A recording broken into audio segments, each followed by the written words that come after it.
Wait, what the hell? You guys don't hear the music? What? There's no way. I got the music playing right now. I see it right here. It's playing. What the hell? Oh, you hear it. Okay, cool. All right. Anyway, I'll be...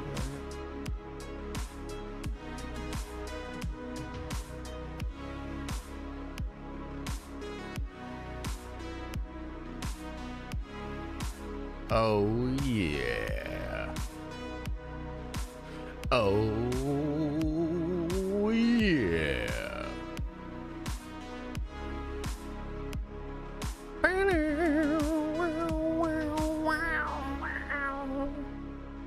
Hello, everybody. Welcome to the Thursday stream. The first stream of the month. And yeah, we're streaming on Thursdays now. So thanks to everybody for hitting the goal last month, getting to 2,000 members. That shit was awesome, and I appreciate it. We are now streaming on Thursdays, so we're real streamers now. You know, we stream Mondays, not Tuesdays though, but we stream Wednesdays, we stream Thursdays, and we stream Fridays. We're adults over here now. Vincent, appreciate you, brothers, with a 10 spot, says, hope all is going well. Brother, it is. It is. Things are pretty good. Things are pretty good. You know, I was wondering, too, how many streams in a row can I get away with this? Like, how many streams in a row? Josh, do you see Twitch chat? No. Says Evil Diner over on Twitch. Josh be looking over Twitch chat like blind owl. Wakey Bakey Sama says on Twitch. You know what? I'm going back to ignoring you guys. Jeez.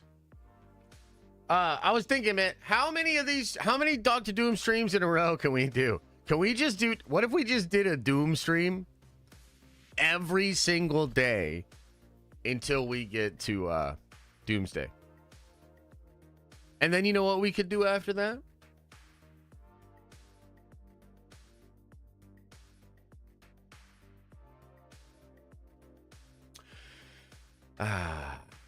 Yeah.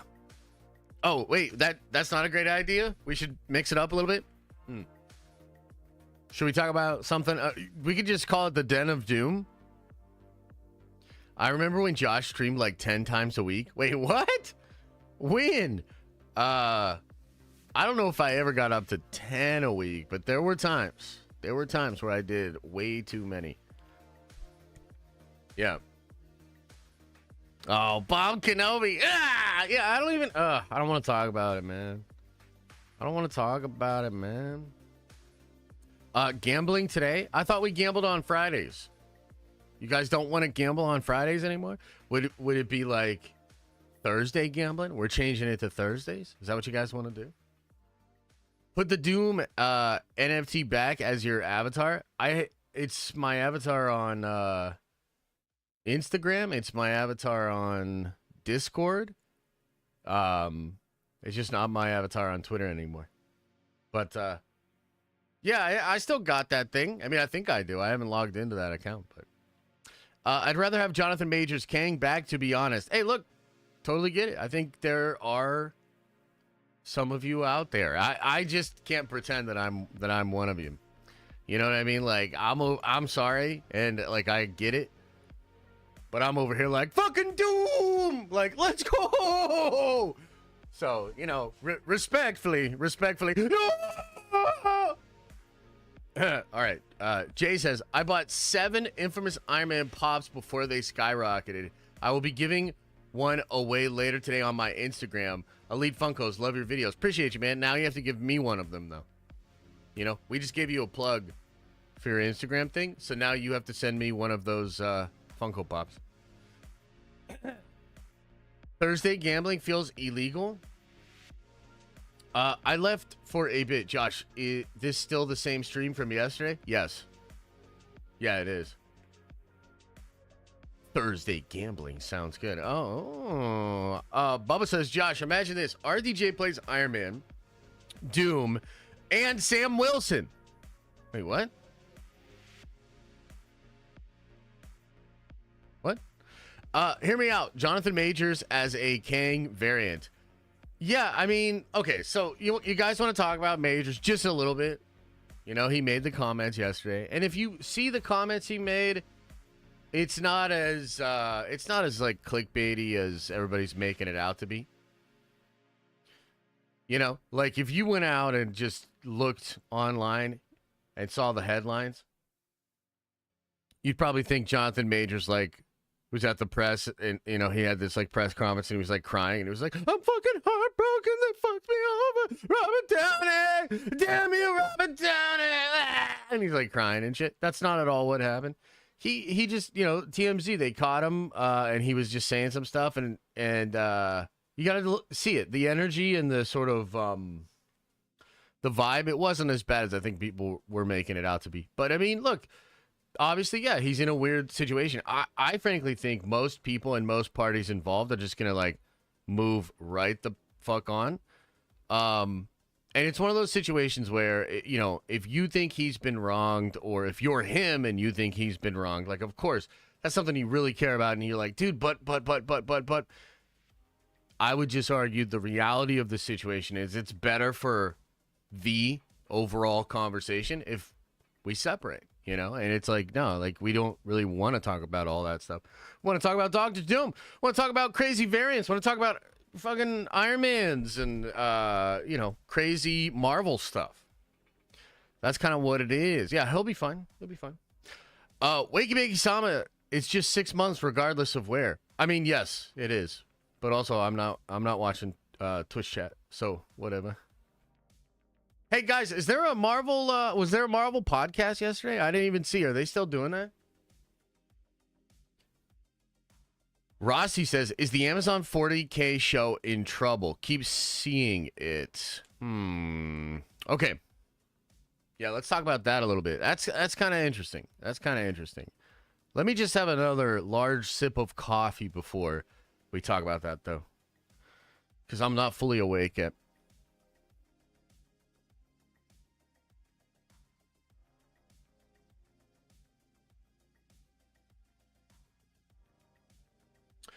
Yeah, let's talk a little bit of Warhammer, man. So the question is the Amazon Henry Cavill 40K thing, is that thing in trouble? And you know, it is something that keeps popping up there. Now, a lot of people were kind of, at least the way I saw it, was a lot of people were like kind of baiting with this at first. And they were sort of using the whole female custodies thing and the drama that ensued. Because, like, look, the way things work on the internet is like sometimes things pop off, they become very popular, and there's like a lot of, you know, drama channels or channels that, you know, use the interest in drama to drive views. That's just the world we live in. So that happens. So you had a bunch of people being like, oh, dude, Henry Cavill might fucking leave the Amazon show because he's like, no, fuck those female custodies. Ah, you know, that's not what's happening. But what's interesting is there was a financial document that was released by Games Workshop. They are the company that owns Warhammer. You know, that's the Warhammer company. Okay. They put in their most recent financial release, because they're a publicly traded company, something to the effect of, we are still negotiating this deal with Amazon. And there was like a line that was something like, if we cannot come to a creative consensus by 2024, those talks will expire. That's something that was in there. Okay. So all of a sudden there's actual truth to the fact that this thing could fall apart. Okay. I think they're actually unrelated. As far as I understand it, the whole blowback thing and like the whole female, because that's like a footnote on Games Workshop's, like, it doesn't really matter. Games Workshop is thriving right now, and they recently made some changes to the game that have been very positive. The game's in a very good state. However, one of the things that has prevented Warhammer from being adapted before and like being in live action in general is Games Workshop's like really specific. They're very careful with their IP. They're very controlling. If you work with Games Workshop, they're going to have like a lot of notes basically on what you do. It has to be adapted properly. this was something that Cavill mentioned. He's actually talked about this on record because he likes that about them, because it protects the lore. If you understand Cavill, if you know what he's about, right, via some of his controversies with like The Witcher, etc., he cares about the source material. So there's a really good partnership in that way. What's really happening here is Amazon versus Games Workshop, and it's probably just a negotiation that's going on there. Cavill recently had an Instagram picture, and he was just hanging out reading a new Warhammer book with one of the most famous Warhammer authors. Yes, I stalk his Instagram for these exact kind of things, and that's what happened. So, I mean, as far as I can, what I see and what I'm being told, like, Cavill's still absolutely down. He's trying to, you know, assemble the right team. Games Workshop's still incredibly interested, and they are negotiating with Amazon. There is a clock on the deal that was first approached, and they're negotiating on that. That clock could get extended. They could let talks fall apart. And it is still a big possibility that we don't get this Amazon Warhammer MCU thing. Because I think Warhammer is uniquely difficult IP to translate into live action. You might not be able to do it. Although people said that about Dune too. Right?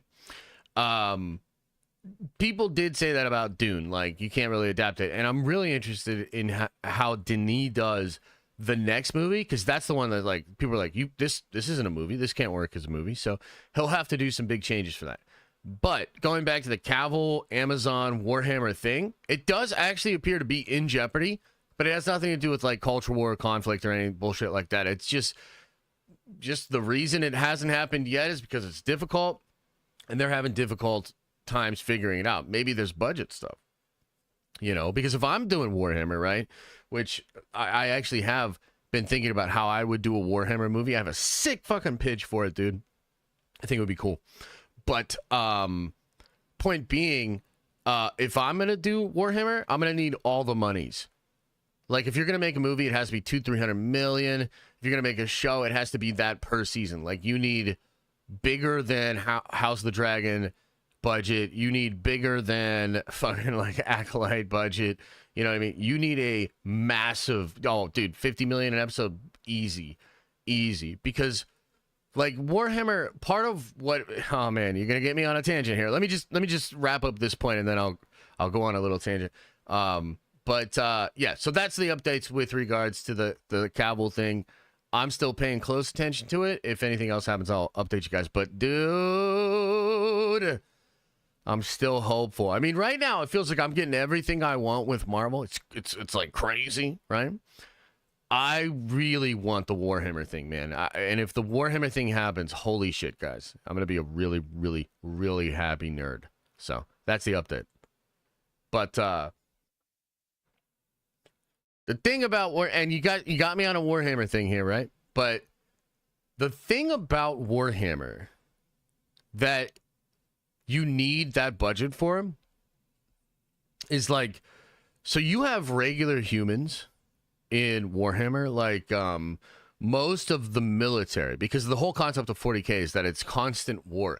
I mean, it was predicated on basically like the backdrop for great war gaming. The whole concept is, how can you have a lore that arrives at a place where there's just constant war, so the people playing their war games can basically, you know, fit their particular battle into whatever canon or headcanon, you know, thing. And so for that reason, it's just constant war. The Imperium's army has the Astra Militarum, which is all of the regular humans, okay? But then it has the Space Marines, okay? And yeah, Adam, that's the Space Marine game, the next one that's coming out. Space Marines are like demigods. They're like, I think 7, 8 feet tall, depending, and they're these gigantic human beings that wear these massive suits, the power suits of armor, right? So you have that. You have the Custodes, who are all like 10, 11 feet tall, and they're just with normal people too. You've got full-ass demons that are like the size of like buildings and shit. You've got Primarchs. The Primarchs are like more godly than even the Space Marines. Yeah, like, and you have this epic gothic architecture. So, like, you would need special effects all over that show. You know what I mean? And all female. Well, dude, you know what? That's the thing. The female characters in Warhammer are fucking amazing. So, there's this whole, I guess, part of the lore which have these things called the Sisters of Battle, which are basically like sexy waifu warrior nuns. And they're like a fanboy dream.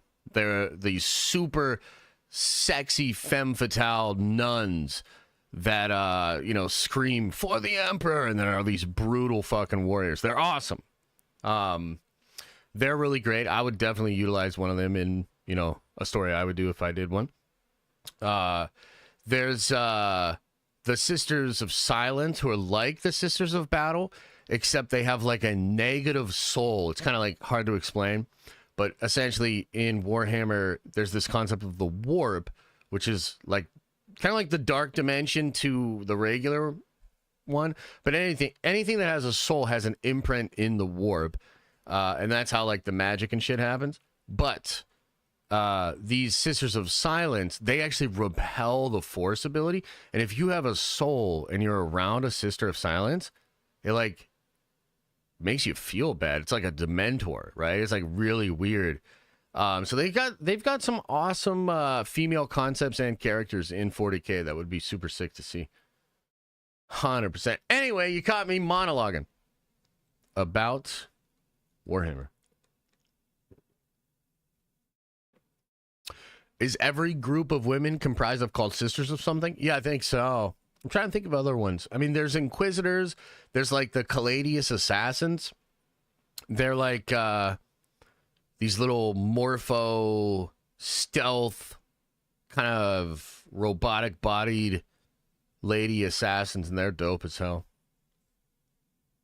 Yeah. I'm trying to think of what else, but there's a lot of cool stuff in Warhammer, man.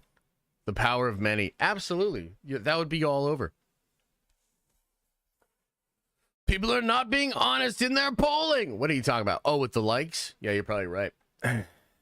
Judge R. Blink says 6 months. Let's fucking go. Hyped to hop in to the Diamond Lounge. Appreciate you, man. Thank you. Okay, so one of the things I wanted to do, and Michael says RDJ is our Thanos now.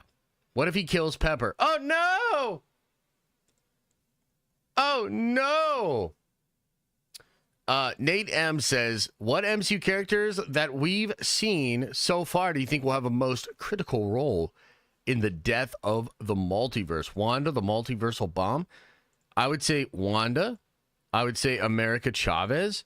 I would say the coming Galactus. I would say Loki. I would say Thor and that love chick lady thing. Who else? Yeah, I'd say them. Gonna watch. Oh, dude, Cape Crusader. That's this weekend. Oh my god, I guess it is August 1st. That's this weekend. I'll watch some of that. Yeah. Mo from the phone says graduating tomorrow, starting masters after Unity better be hitting soon. By the way, missed some months, and you're having another kid. Congrats, brother. Hey, thanks, man. Yeah, we're chugging along on Unity, but that's kind of why I needed to take last night off, and I need to get some work done on it this weekend because we're recalibrating some things. But we should be pushing ahead soon, man. It came out today. Damn. Paul already has his video out? Of course he does. Of course he does. Frickin' Paul. You know, imagine having a time machine and being able to positively affect humanity and shit, but instead you just make sure your breakdowns are out first.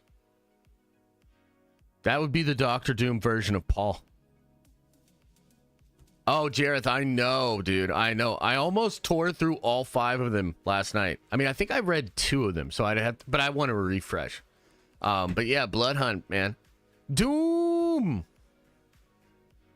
Doom. Okay, so one of the things I wanted to do before we get into watch more Doom videos is I wanted to go over some of the theories that you guys had and theories that are out there. We put up a thread on the Discord, and a few of you guys had some good ones on there. So I'll go through some of these. But if you have a crazy theory or a theory that you've heard that you like, drop it into the chat. I want to talk about it too. Give me 1 second here. Try this. Okay. All right. So, going in to the Discord, the first person was Rayumbo. Okay. And what he says is this. He says, and I really do think it'll be one of two things. Number one, either Victor uploaded his consciousness like an AI virus and sent it into Stark Tech, which then stabbed Tony in the brain and uploaded Victor's consciousness. So hang on. We got to reread that sentence. That's pretty wild. That's pretty wild. Either Victor uploaded his consciousness like an AI virus and sent it into Stark Tech, which then stabbed Tony in the brain and uploaded Victor's consciousness. So you're saying, okay, so he does like some Matrix Agent Smith type shit. Is that what you're saying? Okay. Or number two, it really is just an Iron Man variant that becomes Doctor Doom, and he isn't Victor at all. Just a placeholder for the real one to show up in either Secret Wars or post-Secret Wars. You know, I do like, guys, one of the things I was talking about, because I have a theory that I want to talk about too. Philip is about to anger me. Oh, no. Oh, fuck. This is the thing he said in there, and he wanted me to read it so badly? Oh, my God, Philip. Okay, anyway. One of the things I was thinking about, chat, that is kind of interesting is, so Tony makes Ultron in the MCU. That's not the way it is in comics, right? But it seems like that's the way it is in a lot of Marvel universes in the live action, okay? So would it be fair to say that a Doctor Doom Tony Stark variant would also create Ultron? And if he did, wouldn't that be more of like a villainous kind of Doom-controlled Ultron? Okay? And another thing. Yesterday, I did this video about like the maybe Dark Avengers, multiversal Dark Avengers, right? Well, one of the picks I had for the Thor would be Thor the Unfather. You mean Doombots? Yeah. But just go with me on this. Walk with me on this. So, Thor the Unfather was a version of Thor that like Ultron kind of invaded and took over. So he's like part robot, part Ultron, but he's Thor. Okay? Dude, if an evil Tony Doom like wanted control of Thor, what if he like made Ultron? Because this kind of happens in the Age of Ultron comic, where like Ultron and Tony kind of merge, and then there's like Ultron's taking over some of the other like heroes, like mentally just taking them over. Almost like a Borg kind of a thing. Okay. So what if you had like Thor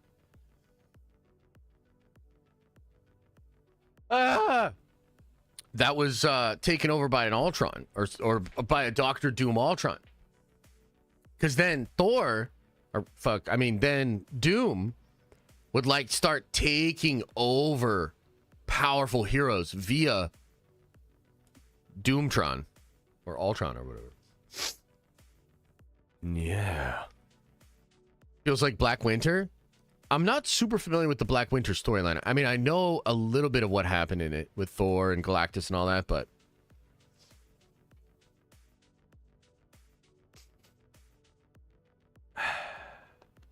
Doom would never create something that could match him, so this version of Ultron would be minimized in a weaker version. Yeah, it would essentially be more subservient to Doom. Absolutely. Yeah. Totally. Yeah. Okay, that's an interesting one. Oh my God, here's Phillips. In the theme of Love Fest, Doom finds Stark sperm in a used rubber from the college dorm in the one comic book run. Jesus Christ. And creates his own Tony. Oh my God. All right, moving right along. RDJ Doom is actually just the shapeshifter of Mystique. Oh my God. You know, I never should have opened this part of the Discord. I never should have opened this part of the Discord. Nuckenfut says, Tom Cruise as Victor Von Doom appears in the Fantastic Four movie post-credit scene. In Doomsday, Tom Cruise Doom needs a Tony Stark body and switches minds with Tony. Now we have Tom Cruise Superior Iron Man and RDJ Dr. Doom. Ooh. Ooh. I like that one, actually. That could be cool. You know, kind of ties into the mind swipe thing. There are a lot of people that think that there's going to be another Doctor Doom. And maybe even that you'll have like a true evil version of Doctor Doom. What do you guys think about that? Do you guys think there's going to be like a real Doom and a Tony Doom? What do you guys think?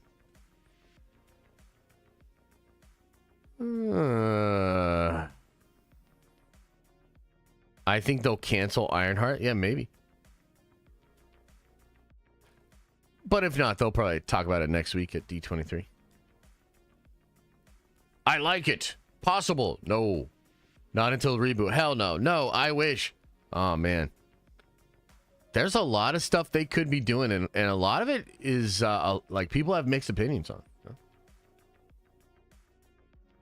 Like, I kind of think it's wild how many feelings people have towards this all. Have I heard Eric Voss's theory? I have not. What's his theory? Did he put up a vid? We could watch his vid. I wanted to watch Koi's video on it, too. Take it to the polls. I'm not a stripper. Why don't you take it to the polls? God damn. Okay, let's keep going through some of the stuff you guys put on Discord, though. RDJ acts like Victor Von Doom, no mustache. Then acts like Iron Man with stash. Various Deadpool jokes throughout Phase 6. Okay. All right, Carl. All right, Carl. At least not on Thursdays. What? Pole Town? Yeah, exactly. I'm not a stripper on Thursdays. It's just Doom, but looks like RDJ in that universe. Mind blown. God, that's like the worst one. That's like the worst theory, bro. There's no way. There's no way. By the way, I have 13 different bets out there on this for thousands of dollars. So don't do me wrong. Don't do me wrong, Feige. I made lots of bets boldly. So, oh boy. Yeah. RDJ is playing Victor Von Ralph Boner, and it's all bullshit. Can you fucking imagine? Can you imagine? Oh boy. Oh boy. In this universe, Tony is younger and with his parents when they are killed by Hydra in East Europe. But somehow he survived and is raised by somebody in Latveria. He then studies abroad in the U.S., meets Reed in college. Pure speculation. Yeah, that is cool. Can I tell you, too? I just want to say, it's wild. Apparently, guys, there is no Victor Von Doom in the universe of the Fantastic Four. That came out, I think, yesterday or the day before. You know what I mean? Now, it's not confirmed. It's coming from a scooper. I forget which one said this, but no Doctor Doom in the Fantastic Four universe. Hey, Philip Patch with the 5 gifted. Hey, I accept your apology for your crazy theory. Thanks, bud. I assume that's what the 5 gifted is. Thank you. Yeah, so what do you guys think about that? That kind of sucks? I think it's Alex that said that. Definitely could be. What up, Elisa? How you guys doing up there? She's up there with Liam because Liam wouldn't shut up about his Doctor Doom theories. He's up there just being like, I think it's just gonna be Doctor Doom, Dad, and I'm like, son, I just fucking can't with you right now. Stay up here with your mom. Anakin Stark says, love the energy and excitement. Take my money. Hey, appreciate you, bro. Thank you. Den of Basements? Exactly. Guys, I'm trying to make a highlight tape of some of my homies fight. Is there a certain app or something that I should use as far as editing? Thanks for reading that. Oh, you're welcome, Philip. It was funny. It was worth it for the bit. It was funny. Yeah, I don't know. I mean, okay, so if there's no Doctor Doom in that universe, on the one hand, I mean, it means there's no Doom Reed thing, right? Like, what the hell? What the hell does that mean? Oh, as far as editing, I mean, I don't know. I used a free program back in the day called Hit Film, but I don't know if it's still free. So yeah, I don't know how to tell you or what to tell you, bro. Jim, appreciate you, man. Says prediction: FF movie Doom won't be RDJ. That Doom will be an anti-hero against Galactus. Here, his relationship with Valeria developed continued. I mean, that's a cool theory, man, but I don't think that's what they're cooking. How would you write RDJ Tony in the Saga Doom? Ooh, so, okay. I have a lot of different theories. I have a lot of different thoughts, okay? But I'll tell you one that has become quite interesting to me, and this might even be close to the one that Elisa had, actually. But I'll explain it in a second here. Jim follows up and says, RDJ Doom will enter 616 universe. In Doomsday, Secret Wars will be Doom vs. Doom. FF and their Doom will be living through the soft reboot. I mean, that sounds cool, man. I'm down for Doom on Doom, man. Doom on Doom action. It's like, it's great. I just don't think that's what they're doing, brother. And a lot of reliable people are kind of suggesting that it's going to be RDJ Doom, but he's not in the universe, but he will be in the post-credit scene. And that's like, interesting. Okay. So this is my new favorite theory, guys. Okay? So a lot of people I think people were bringing this up in chat over the last couple of days, actually. Because apparently in comics, and this is probably one of those new retcons, apparently Stark was always adopted. So they go back and they're like, oh, Tony Stark was not actually the biological child of Anthony Stark. Instead, he was adopted. Okay? So what I think might be crazy, and what they could do, is in many universes, that is what happens. This young child named Victor is adopted by Anthony Stark and becomes, or Howard, sorry, yeah, and becomes Tony. But what if in one universe that doesn't happen and the kid isn't adopted and that kid becomes the actual proper Doctor Doom? So the big twist would be the person you thought was Tony the entire time when you watched all of the Marvel movies was actually Victor Von Doom that was adopted and given the life of Tony Stark because of, I don't know, maybe Kang or somebody else that was messing with the timeline, like the Maker or something. Yeah. Andre says, that's literally my theory. Stop copying me. It's my theory. I came up with it, and I'll never give you credit. But thank you for being here. Yeah, it's pretty weird. It's crazy. But that could technically explain how it's actually just Victor Von Doom. And why they look the same.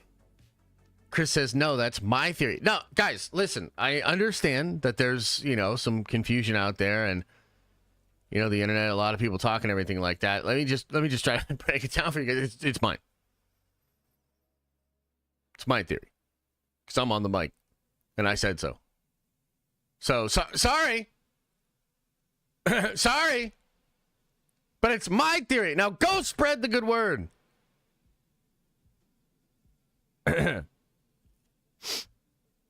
I made this theory like 20 years ago. Yeah, no, you instead of I just put Josh in there and you're good. Josh claiming his mid-ass theory. Doom needs to beat Loki for his Ysildrael throne. Yeah, that'd be sick. Yeah, I mean, isn't that kind of interesting? I mean, what do you guys think? No? It ruins Tony? How does it ruin Tony? How would that ruin Tony? Toxic says, yo, it's Spider-Man Day. I saw that. Does that just mean it's like a Spider-Man Day Den of Rivals stream tomorrow AM? I mean, I might flip Rivals on right now, bro.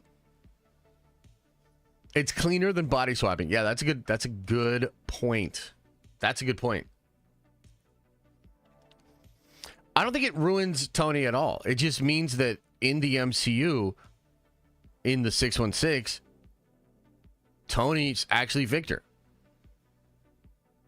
It's not real Tony. I mean, he lived the life of Tony. He's Tony Stark by all of his choices, his identity, everything he did.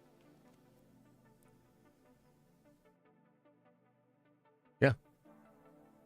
But she's pregnant in the end game with Tony. Yeah, what if it's not? Like, what if that is a miscarriage and then they adopt a kid and name him Tony? Why is Josh talking about Warhammer? I'm actually not talking about Warhammer anymore, but I can.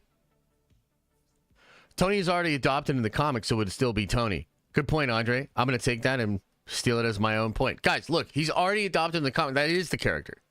You're saying it ruins Tony? No, that is Tony. Like I said to you. And definitely not Andre. No Warhammer. Guys, wait a minute. Have you guys not accepted how dope Warhammer is yet?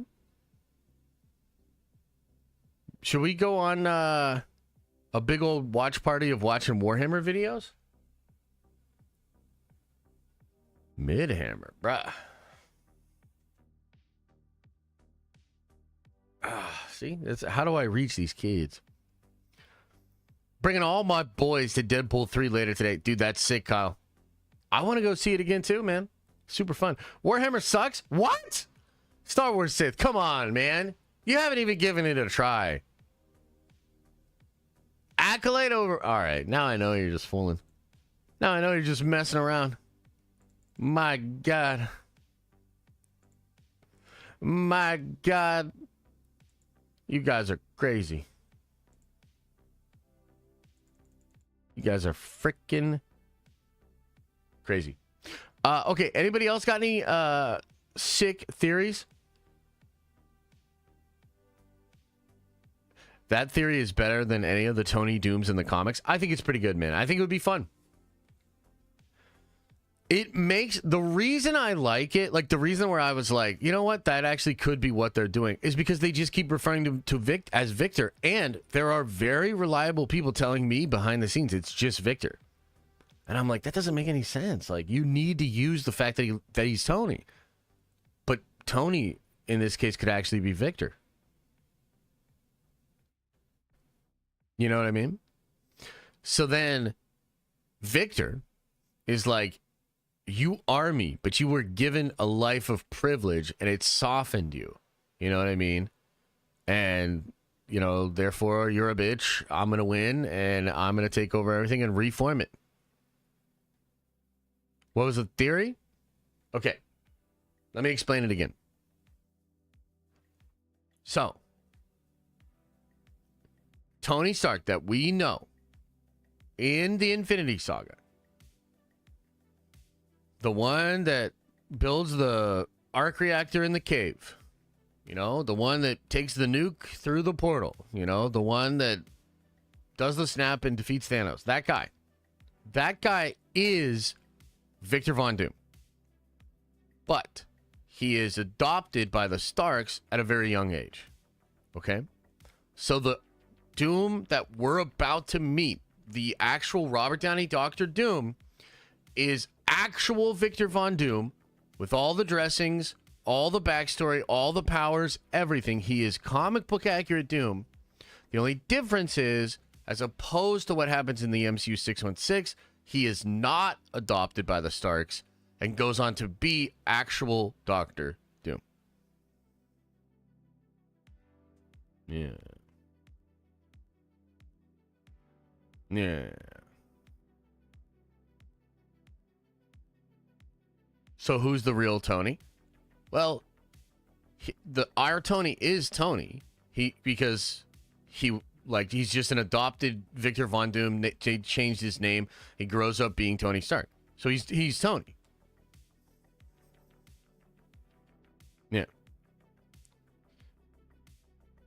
That would be interesting because that actually is the way to make it all make sense. Yeah. No, bad theory, says Richie Brash. We didn't make Richie Brash like the theory.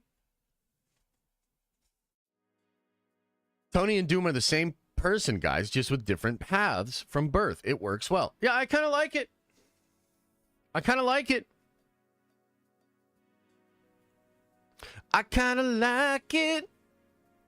Grizzly Khan says, yo, Josh, I really like your theory. Not a huge fan of the mind swap. Voss theory is, this is why RDJ was cast video, like 14. Oh, okay, cool. Let's watch that in just a second here.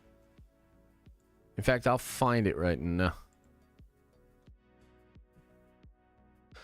Because yeah, that's what we're gonna do today, guys. We're just gonna go a couple hours, watch Doom videos, talk about Doom. I mean, I'm still not done.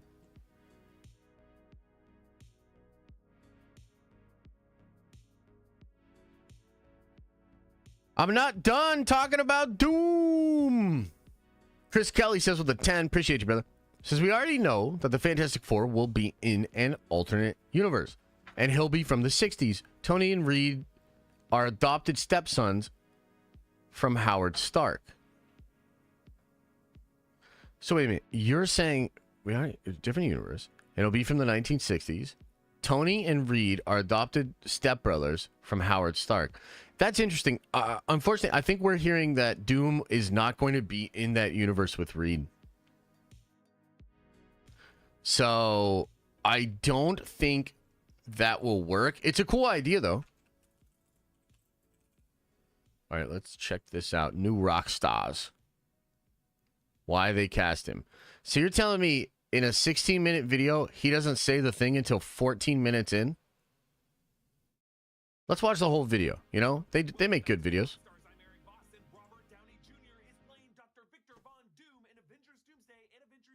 Hang on.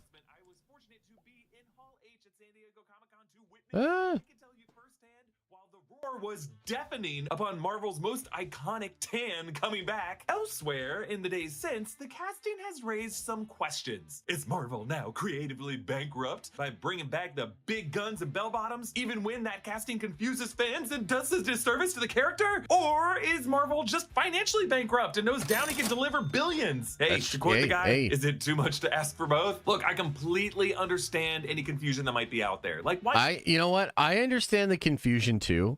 But it's going to be nice to like watch Eric be like super chill and nice about it. So then I can kind of gauge like how toxic I want to be about it. Because like, I'm going to give you guys like a week or two, you know? And then I'm going to be like, no more slander.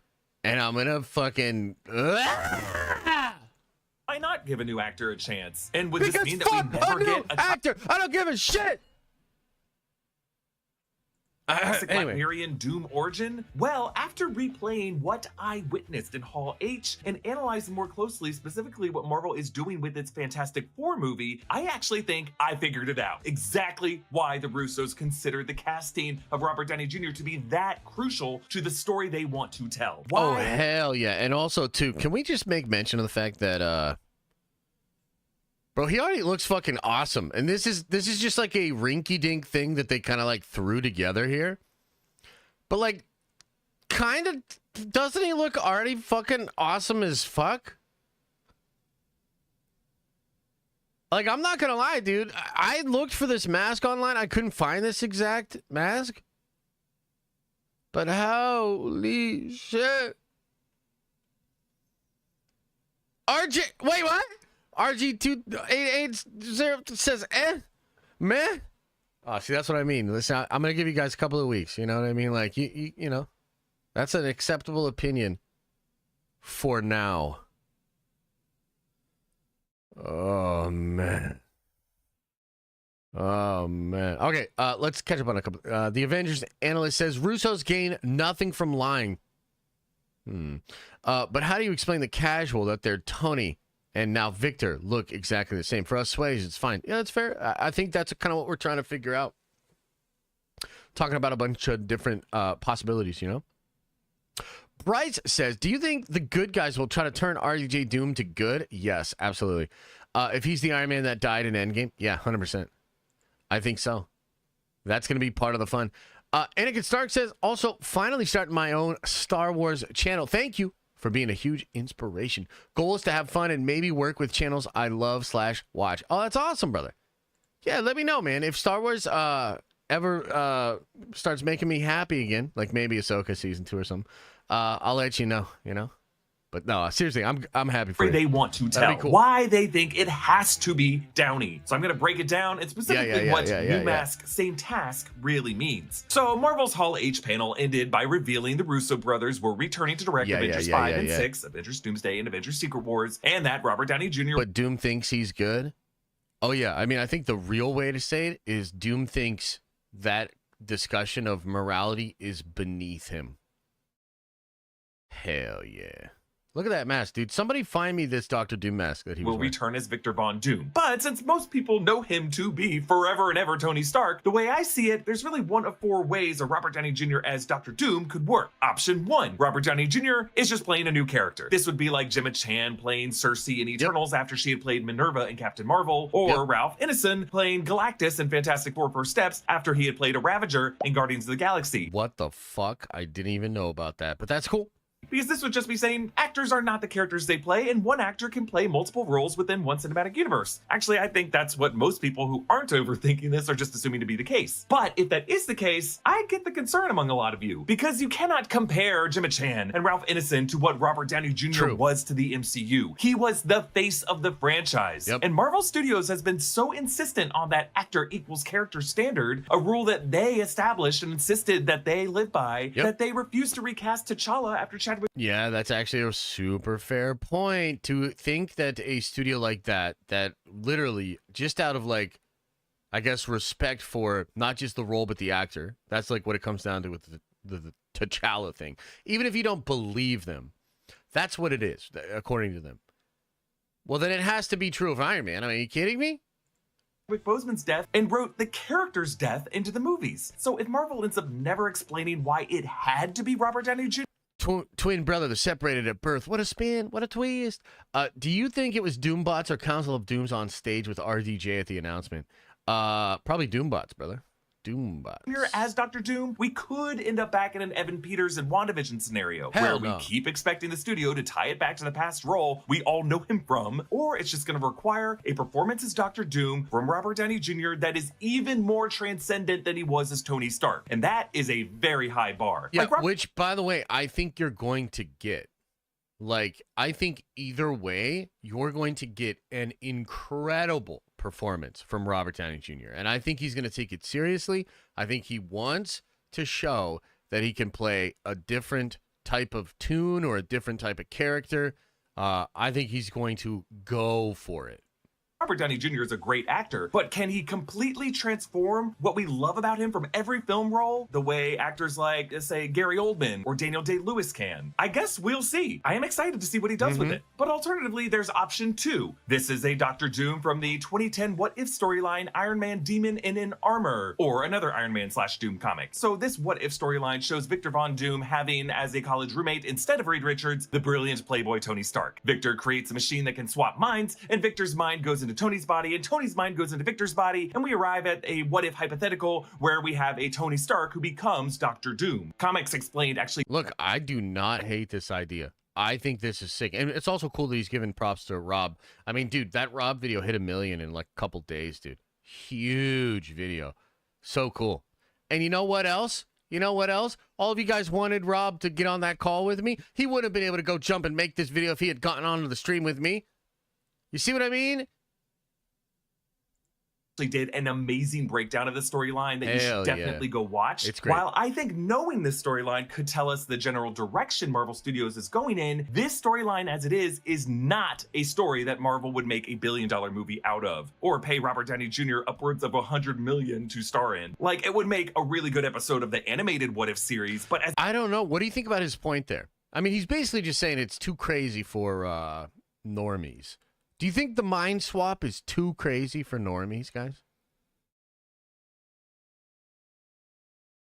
Because, like, part of me thinks it is, but also we've seen similar things in other stories before.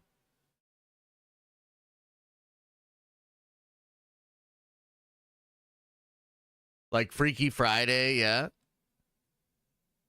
I mean, you can even have Deadpool be like, it's like Freaky Friday or some shit like that, right? Goku Black. Andre says it's too basic. Face Off, yep. That's what I mean. It's like, we're sitting here saying like, oh, that's too crazy. And yet we all baseline understand it.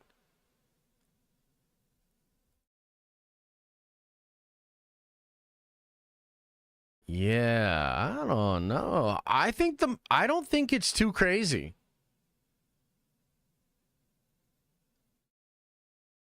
Like, it would have to be more than just that. Like, it can't just be a mind wipe and there's nothing else to it. Right?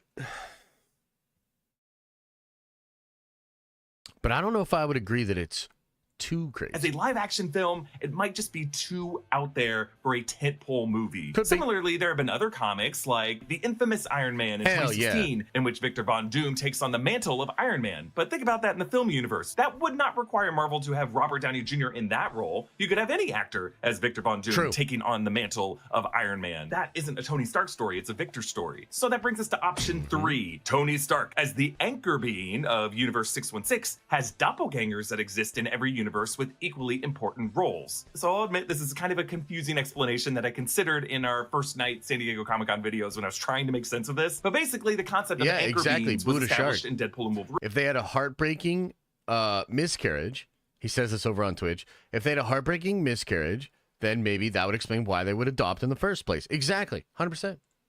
These are beings whose deaths trigger the decay of the universe that they live in. So in the Fox X-Men universe 10005, the anchor being is Wolverine. Throughout Comic-Con, reporters smartly asked Marvel sources who was the anchor being of the 616 MCU, and our friend Brandon Davis asked this question to Kevin Feige himself. Sorry, is Iron Man the anchor being of the Marvel Cinematic Universe, which anchor being is a concept introduced in Deadpool and Wolverine? The fact that you even asked that makes me very happy.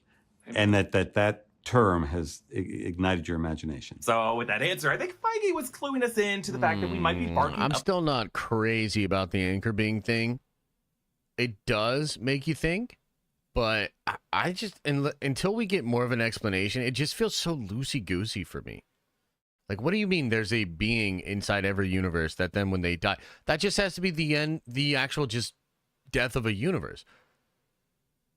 You know what I mean? Unless it's something like the being's life. Yeah, like I don't love the anchor being thing, just being honest. The right tree here, and that Robert Downey Jr. could. Yeah, exactly. Like, what's the difference between anchor beings and nexus beings? Well, nexus beings apparently make a whole new universe, or their decisions are able to create new universes, or to like do things like that. But I don't love this idea that like they just die. Yeah, exactly. It's like, imagine, that's just such a silly concept. So you're telling me that every universe has a singular person that when they die, the universe dies? What the fuck? And why wouldn't a universe create, like, pick an immortal being that to have that? And it's like everybody dies.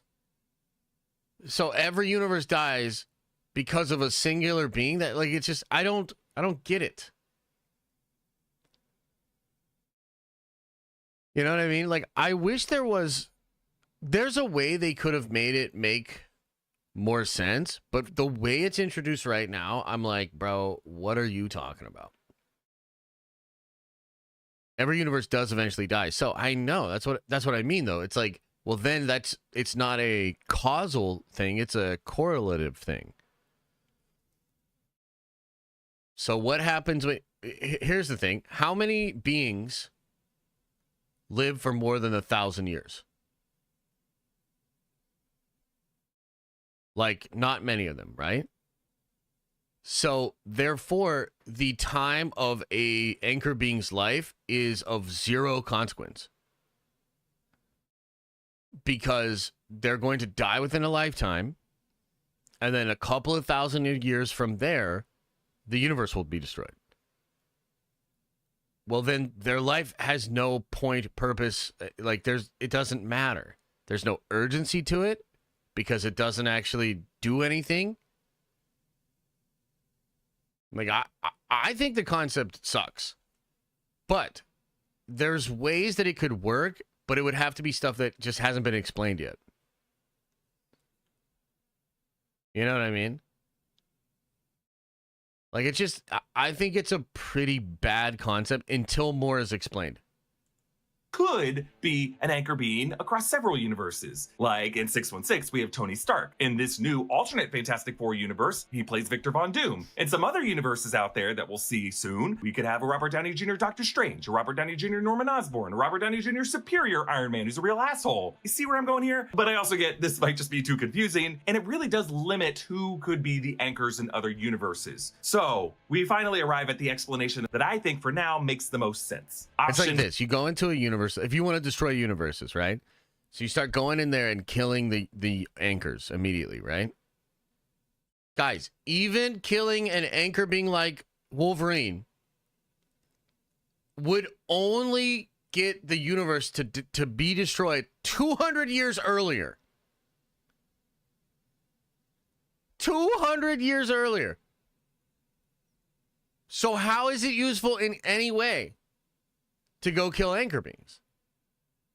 Like, I don't get it. 4. Robert Downey Jr. plays an alternate universe Tony Stark who takes on the identity of... and it can be undone with the power of friendship, you know? So it's like, okay. Dr. Doom, pursuing Iron Man's philosophy to a villainous extreme. So let's review what Joe Russo actually said. As proof of the unimaginable possibilities in the Marvel multi-universe, we give you the one person who could play Victor Von Doom. Pause the clip. You may have caught there that Joe Russo kind of tripped up his words. He did, there. yeah. He said, as proof of the unimaginable possibilities in the Marvel multi-universe. We give you one person that can play Victor Von Doom. Multiverse. So it's not clear if Joe was trying to say Marvel Universe, Marvel Multiverse, or Marvel's multiple universes. But obviously, it's an insane statement to say the one person that can play Victor Von Doom and then bring out the Tony Stark guy. Like, Joe Russo must know that. Clearly, what they are saying is, this is the definitive Doctor Doom in the multiverse narrative that we are currently telling for right now. And that because what he's basically saying is, given the unbelievable possibilities of the multiverse, we give you the one actor who could play the best version of Victor Von Doom that's going to blow your minds when we show you how we're going to do it. Oh, shit, it's the Tony Stark guy. Like, that's what they're saying. They're basically setting it up as a multiversal Doctor Doom that is Iron Man. Like, that's what it feels like to me. Multiverse version of Doctor Doom must have the face of Tony Stark. Trust us, there's a narrative reason why it has to be him. Exactly. And as I said yesterday, this ties into all of the rumors going back to over a year from now, where they wanted an evil version of Tony. Like, that was a big thing. It's just as simple as wrestling.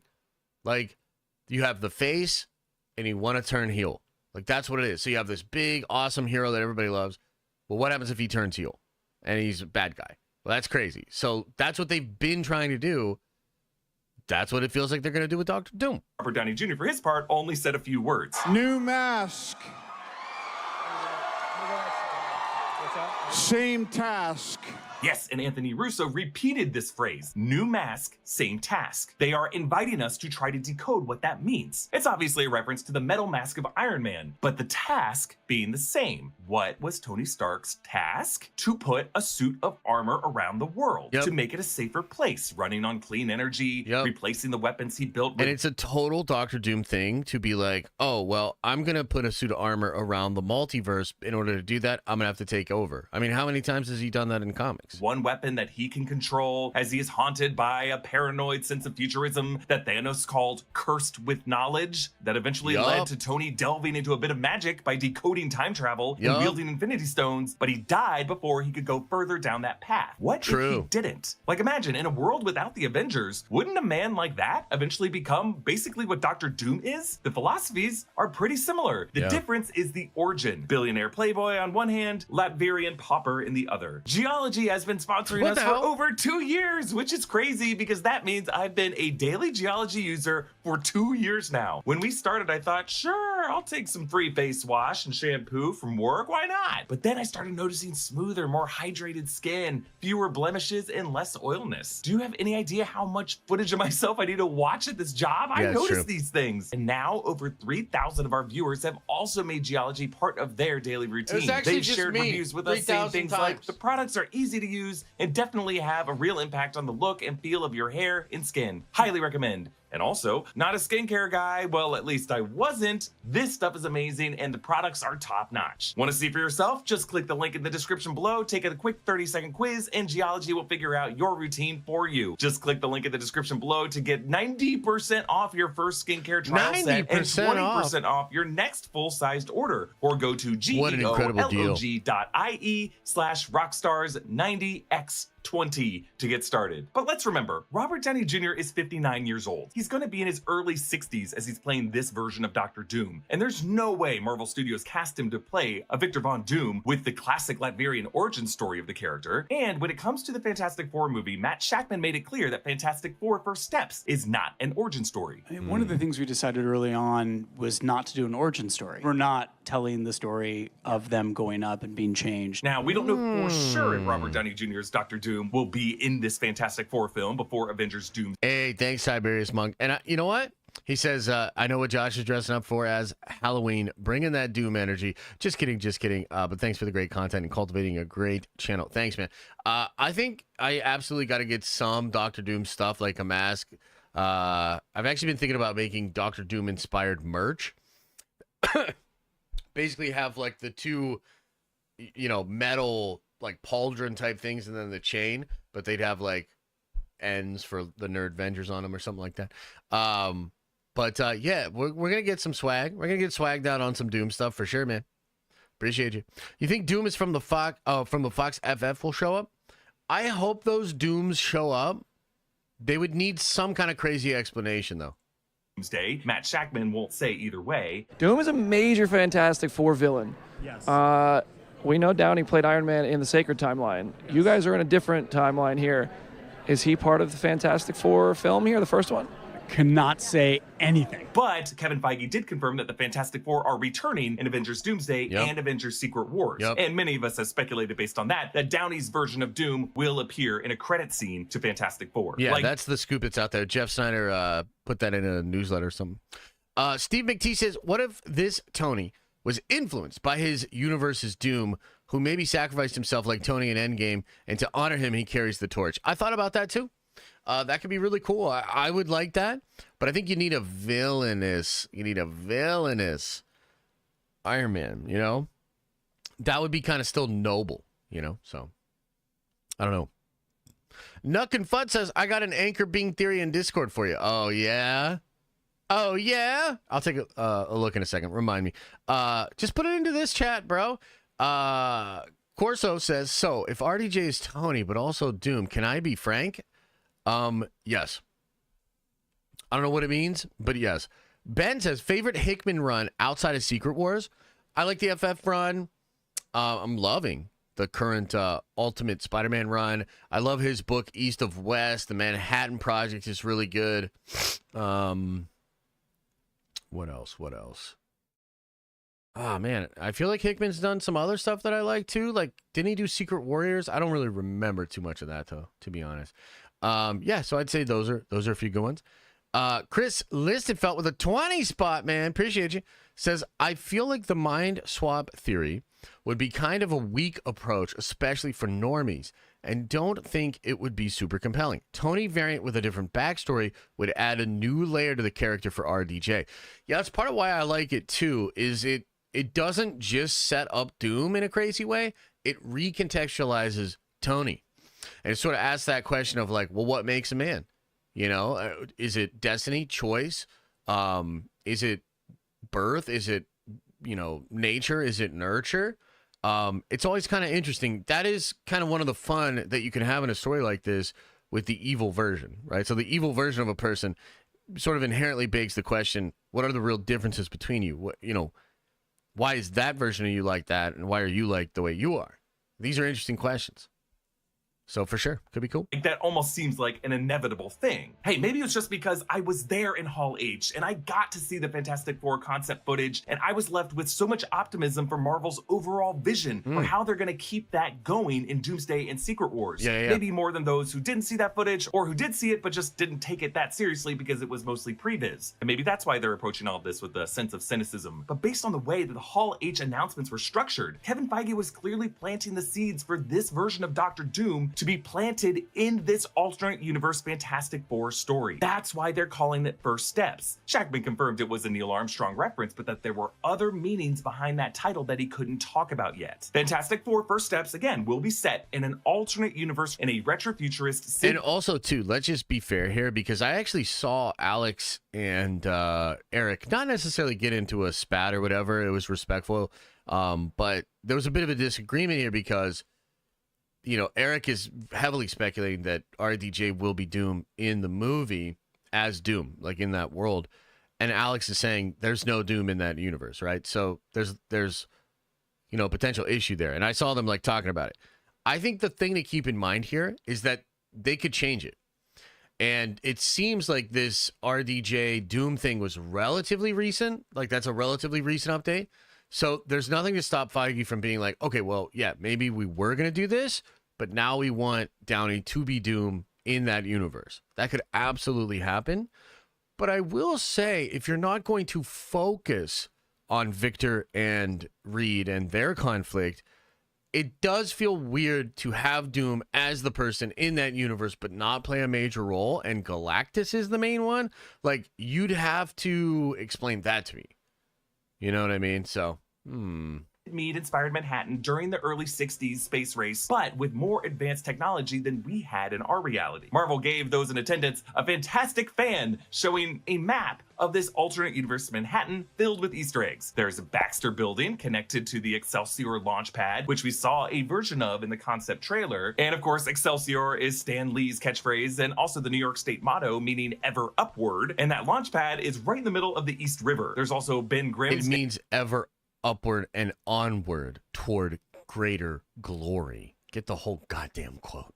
Neighborhood of Yancey Street and nods to Subterranea, which is Mole Man's dominion, and a clean energy complex on Governor's Island. The Baxter Building's architecture curves downward to a massive disc shape between the tower and the launch pad. So what is this? It looks rather like a quantum tunnel pad or a type of energy core that powers both the tower and the launch pad. And the fact that this is all right on the East River reminds us of Tony Stark powering Avengers Tower with arc reactor technology in the 2012 Avengers film with a power line that ran under that East River. River. So Marvel gave us this map of a clearly alternate New York City so that we would know that the Doom they were introducing was a variant Doom for this multiverse narrative. I think that is what Joe Russo was trying to indicate by saying the unimaginable possibilities of the Marvel multi-universe. Like, I trust the Russos and the movie's creative team to provide a narrative justification for why it had to be Robert Downey Jr., but I want to provide you all with just one pitch from me, just to show you that I think a narrative like this could exist out there. Pitch it. So imagine, in this alternate universe of Fantastic Four First Steps, in order for aerospace technology to be that good as it is in the early 60s, yet with 60s fashion and 60s television formatting, that we would need to be in a reality with an alternate historical timeline for all of technology, especially in aerospace. Basically, rather than Howard Stark showing off a glitchy repulsor car at an expo in 1943, Howard Stark would have needed to have existed a generation or two earlier. Basically, it would have to be Howard Stark at the 1893 World's Fair in Chicago instead of Victor Timely and his temporal marvels. You see where I'm going here? Because the events of Loki Season 2 ended by altering things so that young Victor Timely never received the TVA manual through his window, creating a timeline where there would be no Victor Timely presenting these marvels in 1893 Chicago, and we would be in a universe completely untouched by any Kang influence. So this could set up an alternate universe Anthony Stark to be born sometime around the turn of the century, say 1901. He would be a teenager or a young man when the First World War erupted in Europe. Howard Stark would do what he did in World War II, applying his advanced weapons to help the Allies win. And young Anthony, as a young patriotic doughboy, would be fighting in the trenches. But then something happens, like the 616 Tony Stark's convoy getting bombed and him getting kidnapped, and horrified to see his enemies using his own weapons against him. This Anthony Stark would just find himself in Eastern Europe, now wanting nothing to do with his father. I like it. I mean, I like the theory, and I can also see why you got a little mad at Alex, because Alex was like,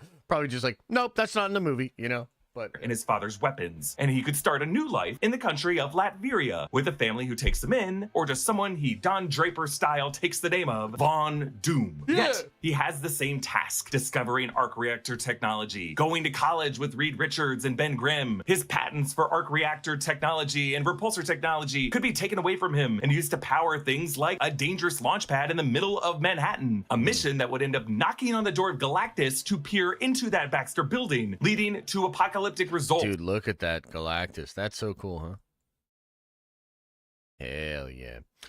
Jay Field says, Doom is a religion like the Black Priest. Tony is the Pope with followers saving the multiverse. Yeah, something like that could be sick, dude. I thought about that too. That could be cool. Leading to apocalyptic results. Reed, to escape this doomsday, would open a rift so that he and his family could escape to another reality. Wait a minute, but what? Doom to escape this doomsday would open a rift.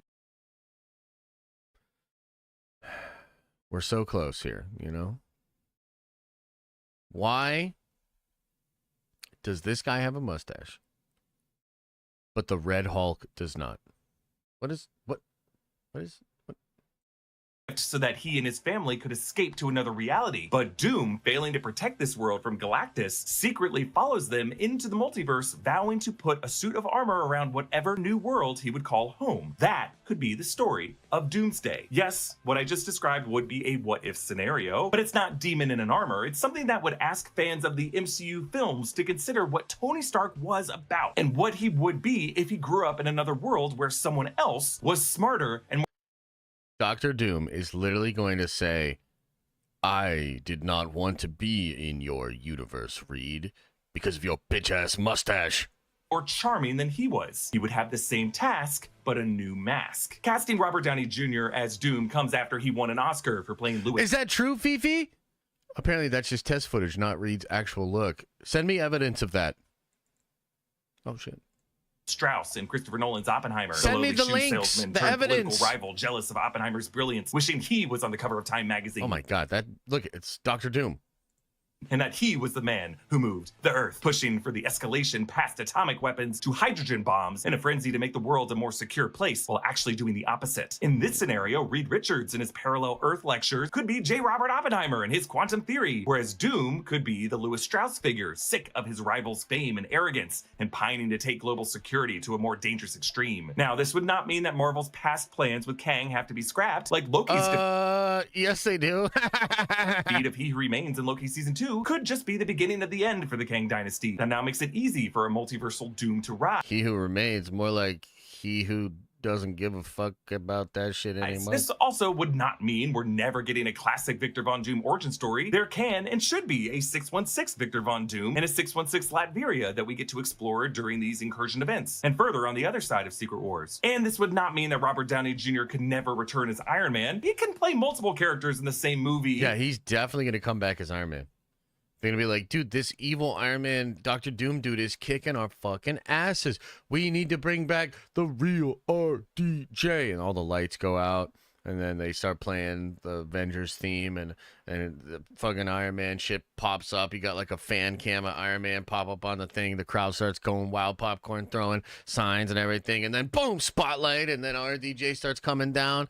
And Dr. Doom standing in the middle of the ring with like a shocked face on his look. And fucking Tony's like walking down there pointing at him the whole time. And then he gets out and he's going to give him the chair. Doomsday and Secret Wars, for what they're paying him, he should be nutting professoring every character in this cast. Hey, no matter what, I think we can all agree that Downey playing Dr. Doom was what this line in Endgame was setting up. Good luck on your mission, Captain. Good luck on your project, Doctor. So what do you think? Is Marvel just ignoring Downey's past as Tony Stark and letting him play a whole new character, regardless of how confusing that could be? Or is there something more to these clues that it had to be the face of Tony Stark? More to it. Oh, wait, incredible pause? Terrible pause? I don't know. You tell me, chat. Okay, I want to watch this one. Hey y'all, I'm Webcam Parrot, and in this video, I wanted to try my best to give a full rundown of my favourite comic book villain, Dr. Doom. I'll be going over his greatest plans, his grandest inventions, and some of his more iconic moments in general. Doom is an absolute beast, and although he does get a lot of recognition from the comic book community, there is some absolutely wild stuff from him that tends to go unrecognized. Tell us the wild stuff. Sadly, I won't be able to make this video completely comprehensive, unlike my Doom Patrol or Constantine videos, because of the huge number of appearances that Doom has had over the years. Doom's literally just too thick, dude. There's just too much, man. You're trying, but there's just too much Doom. Leah, thanks for the 10. Says Alex revealed that Monica in Deadpool and Wolverine is in the Logan universe. How? Charles is named. He indicates 2 years apart. So Deadpool and Wolverine before the Marvels. He implied that saving the timeline changed it. Theories? Mind blown. Yeah, I'm thinking about doing a whole video on that, but I think it's just the fact that what you have is a branch variant timeline. And the only thing I can't figure out is like, are there 2 Wolverines and 2 Lauras, or is this like, the timing is confusing, but Alex is saying that there is a Beast and a Charles and all of that at the end of the Marvels, and that's the same universe where Deadpool and Logan and Laura now are. So I guess the Avengers and the X-Men exist in that universe or something? Yeah, I don't know. It is pretty wild. The other Laura isn't born yet. That's true, but Logan should still be around, yeah. Fifi says, everyone was reporting that the F4 footage was not from the movie, just test footage. However, after looking through multiple articles, I can't find where everyone is getting this info from. Here's the thing. Now that I think about it, it probably has to be test footage because they didn't start principal photography yet. Meaning, like, I think they just started shooting the actual movie on lot as insured with, everything, all the bells and whistles, like the actual LLC. They started shooting that this week. So because that footage was not shot on the actual set, must be test footage, must be previs. But that doesn't mean it's not his actual looks. That still could be his actual look. Years. But I am going to go over his most relevant stuff. Doom is a master of many things, from stuff like science and strategy to sorcery and martial arts. But first, I want to go over Victor Von Doom's iconic power armor and all of the things that come with it. According to the official handbook of the Marvel Universe, his original set of armor was nuclear powered and made from titanium, which sounds impressive, but really underplays what his suit is actually capable of. There are many gadgets, sophisticated and otherwise, within this battlesuit. For one, it contains a 4-hour supply of oxygen, This isn't crazy, but can be extremely useful if Doom ever has to fight underwater or in the vacuum of space. Within the palm of the suit is a device known as an instant hypnotism impulsor, which essentially disorients and confuses the opponent. Oh shit. It also has a similar device that is capable of scrambling the nervous system of Doom's target, rendering them incapable of controlling their own body. Damn. A number of time control devices are contained within the suit as well. He can use these to travel through or stop time. Yeah, so he's got a lot of temporal manipulation around him, and he can manipulate the nervous system of other people. And that's like, it's hard to say if it's like technology or science. It's probably a combination of both. You know what I mean? Oh, I could definitely do that. Well, Dr. Doom cosplay coming right up. Kaylin says, so will he look like Tony, or will it be prosthetics, or will he supposed to be shocked when we see Tony under the mask? Yeah, I think he's going to look like Tony, 100%. On one occasion, he even used this to defeat Galactus by continuously traveling into the past over and over until he finally found a way to win. Although not a part of his armor, Doom was also... That's fucking crazy. And he does that all off-panel, probably. You know what I mean? Like, dude, Doom's crazy. able to create a device, which he often has on his person, that would allow him to step between the seconds. Anyone that isn't Doom, who attempts to wear the armor, will slowly be possessed and influenced, causing them to think... They become Doom. Oh my god, what if that's what it is? What if he puts the armor on Tony, and it literally just makes him become Doom? Oh my god! Act like Doom, essentially becoming him. His suit was also able to reverse the polarity of Magneto's magnetic field, allowing him to use Magneto's own powers against him. It can also shoot a tranquilizing blast that was able to turn the Hulk back into Bruce Banner, and can produce electric shocks powerful enough to affect Thor. Yep. Which is pretty impressive when you consider that Thor is literally a god of electricity. True. The armor is capable of preparing several spells for him, which I'll go over later, and has lenses that can analyze the spells unleashed by other sorcerers. Damn. A portable cloaking unit is installed within the suit, and was even capable of hiding him from the likes of Wolverine. The suit has fragments of the True Cross within it that can protect Doom from attacks of vampires or other undead creatures. Yeah, that's like part of the reason that the Mephisto dreams stop once he puts the armor on. It's part of what saves him in the Blood Hunt event. He can see into the infrared due to technology within the helmet of the suit, and Doom's inhibitor array makes it impossible for others to unleash attacks directly at his person. His mask shields him from the psychic attacks of others like the Purple Man. And the suit also has tanks of sleeping gas within it that he can spray out of his fingertips, and seems to have some kind of teleportation device within it as well. Within his hands, he also has some kind of super refrigeration device that he can use to freeze people solid. That's crazy. The armor is also capable of adapting over time and is enchanted against demonic influence. The last, and probably most famous of his armor's gadgets, is the Power Siphon device, which allows him to drain others of their power, granting it to himself.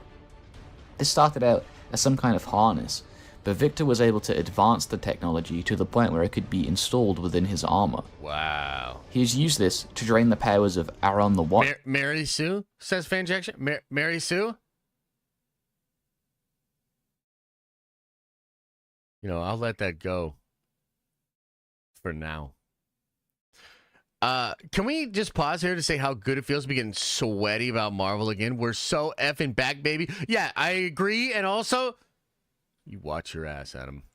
And has drained Silver Surfer of the power cosmic several times. Like, seriously, Doom just always seems fucking watch your ass to steal Silver Surfer's power whenever he wants to. He's done it constantly, several times. He's drained the Odin Force from Thor after only being hit with a single strike. And even powerful characters like Franklin Richards and Nightmare, who was a serious threat to Eternity, have been drained dry by Doom. That's fucking crazy. This particular Nightmare was actually amplified by the dreams of all beings at the time as well, making the feat... Dude, Nightmare gets juiced up to like his most like hacked out level, and Doom's just like, nah bro, like thanks for gathering all that power. Even more impressive. He's drained Galactus of his powers on several occasions, and on one such occasion, he was able to use Galactus's powers to perform his best feat of this kind by draining pre-retcon Beyonder of his powers. Yeah, that shit's absurd. He drained pre-retcon Beyonder. Pre-retcon Beyonder was so powerful. Drain me, bro? God damn it. Pre-retcon Beyonder was so powerful that the cosmic entities literally came to him and they were like, "Oh, and Reese, reality's all fucked up and we don't know what to do. Can you fix it?" And pre-retcon Beyonder was like, "Yeah, no problem." Boom, and fixed it. The suit itself has decent durability too, and has taken blows from some of Marvel's heaviest hitters. It's survived attacks from characters like the Hulk or Thor on several occasions, and even withheld against attacks from the likes of Galactus or Infinity Gauntlet Thanos. On top of this, he can also generate force fields, both from the device within his armor and using magic. What was the retcon? They basically just depowered him a lot, where he became a slice of... so, like, at first, he was thought of as just the Beyonder, right? I think they slowly retcon him into being one of the Beyonders. Then he's actually a cosmic cube that became self-aware. So they turned him into a piece of, from the Beyondverse, a piece of Beyond energy, which is a cosmic cube. That's why they can manipulate reality. And he was a cosmic cube that gained consciousness. So that retconned him down in power. These force fields have completely negated attacks from the Thing, and allowed Doom to survive a blast from the Beyonder that was strong enough to affect Galactus. They've resisted direct attacks from Celestials, and are also said to be stronger than Susan Storm's force fields. Dang. Susan Storm has protected against attacks from Galactus herself using these shields before, and was also able to withstand the collision of two universes. Given time, he was even able to erect a barrier to protect all of Earth from Exeter, a being who was later described as the most powerful energy source in all of existence, and having power beyond that of the entire fourth celestial host. Damn. Through a combination of his armor, magic, and other various power sources, Doom is actually an incredibly capable brawler as well.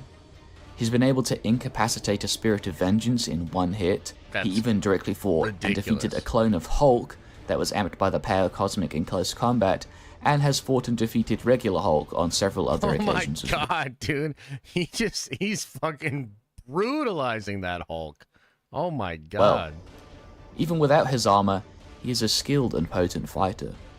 Doom was trained by martial arts masters in Tibet, and has studied under the greatest fencing masters on Earth, eventually surpassing them. He was able to single-handedly kill a lion. Oh yeah, he takes off all of his armor and beats the fuck out of a lion naked. Unarmed and unarmored, and whilst his armor was depowered, he was able to fight on par with Black Panther. He also defeated Daredevil in one-on-one combat, but it should be worth noting that Daredevil was tied from a previous fight at the time. Captain America has even explicitly gone out of his way to say that without his armor, Doom would still be a match for him. Wow. However, Doom's strongest asset seems to be his intellect and willpower. Doom is repeatedly stated to be one of the greatest minds on Earth, with his only rival or equal being Reed Richards. Doom's mind itself has been repeatedly compared to the world's most advanced computers, and whilst he was studying at college, he had to revolutionize the field of computing itself because they were simply too slow for him. He could even reprogram the likes of Ultron. How do you beat this guy? You fucking don't. Doom's gonna win in Avengers 5. He's gonna win in Secret Wars. He's gonna remake the whole new universe, and he's gonna sit back and allow another Doctor Doom to take over. Ultron and extraterrestrial robots that Doom himself says are beyond the understanding of all other humans. He was able to master the secrets of vibranium, which even T'Challa and all of Wakanda failed to do. Using this, he connected himself to every fragment of vibranium in the world, reaching a power level that Doom himself said surpassed the power cosmic. He cured Ben Grimm, something that Reed Richards was never able to accomplish, and is also a proficient brain surgeon. Like, talk about, oh yeah, he cuts out the Hulk and Bruce Banner from each other, which, like, I don't even know how that is a thing, but he does that. He cuts out the part of the brain. Yeah, that's crazy. But he cures Ben Grimm. This dude is so petty that he's like, oh, Reed, you know how like you're the smartest and you can do everything except fix your best friend? Bitch, I did it. Even going so far as to separate Bruce Banner and the Hulk via brain surgery. His willpower is far more terrifying than his intellect, however. He was able to resist the psychic powers of Emma Frost, and in one of the chattiest displays in comic book. He takes his helmet off, and he tells the Purple Man, he's like, dude, I'm defenseless. Go ahead and use your powers. And just by sheer will alone, he resists the Purple Man's power.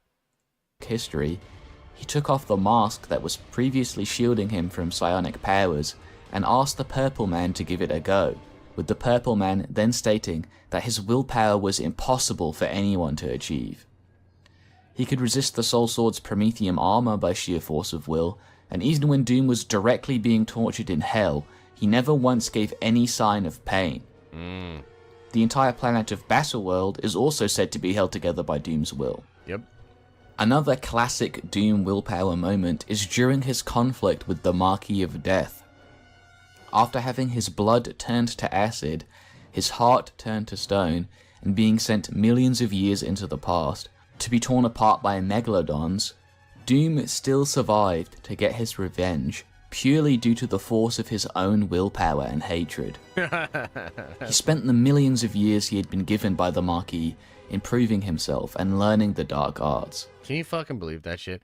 They turned his blood to acid and his heart into a stone. And by sheer will and sorcery and magic, he literally survives, becomes stronger, and comes back to beat this guy. Doom changed every molecule in his body so that he could complete his training under the Marquis of Death, just so that he could eventually be the one to kill him. On top of all of this, Doom is also a master of magic and sorcery.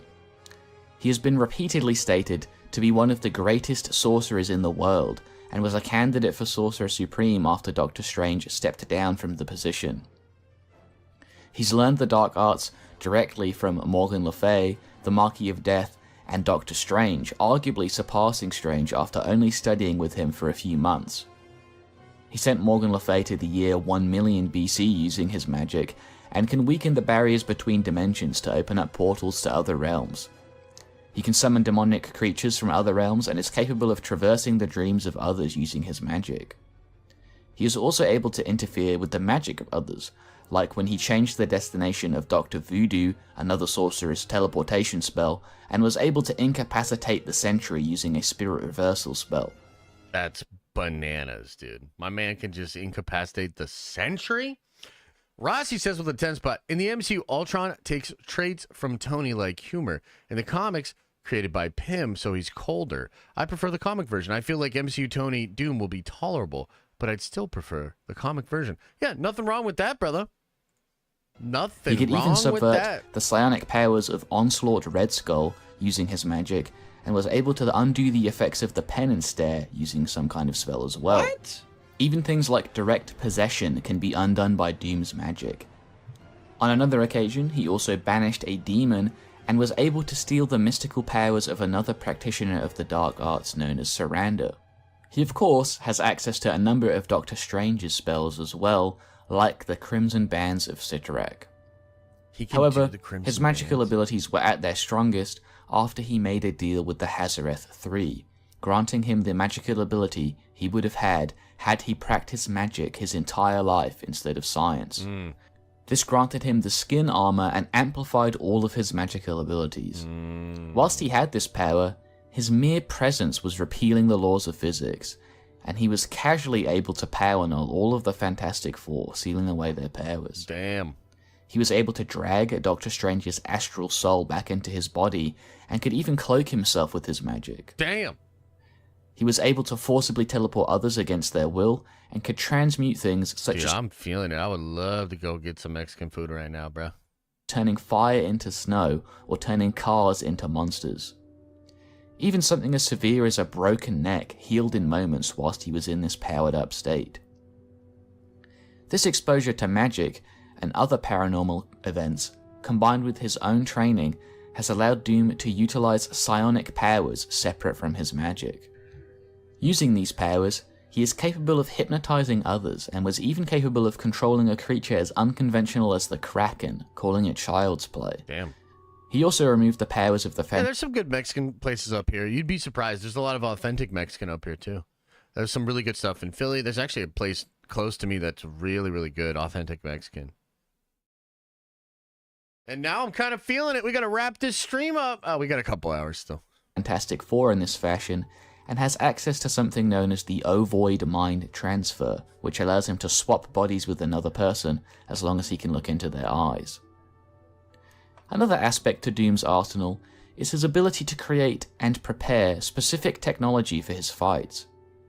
A good example of Tim O'Brien, thanks for the 10, brother. Says hyped about streams on Thursdays, or should I say Doom's Unity Thursday. Oh, I like that. Thank you, Josh. Nerd Avengers for life. Andor is boring. Marvel hype train back on track. Doom is going to wreck house in Doomsday. Much love. Yeah, I mean, that's one of my favorite parts of watching these videos is like, because just knowing the Russos, knowing all of the goodness we got in Infinity War, Endgame, Civil War, Winter Soldier, you know they're going to give us some iconic Doom shit and make him just so badass and so powerful. So I cannot wait. of this is his power nullification ray, which he used to depower Scarlet Witch and incapacitate Hawkeye, or his time shift bomb, which he used against the Fantastic Four, throwing them 2 seconds into the past so that he could escape from them. Crazy. He often carries a device known as a psionic refractor, which can reflect psionic attacks back at their target, and was able to halt the flow of time for an entire village on one occasion. He has created a device that is capable of swapping bodies between two people, and even used this to put his own disembodied mind back into his body. Yep. Another device of his, known as the hip... So Doom is so powerful, how come he keeps losing to his old college roommate?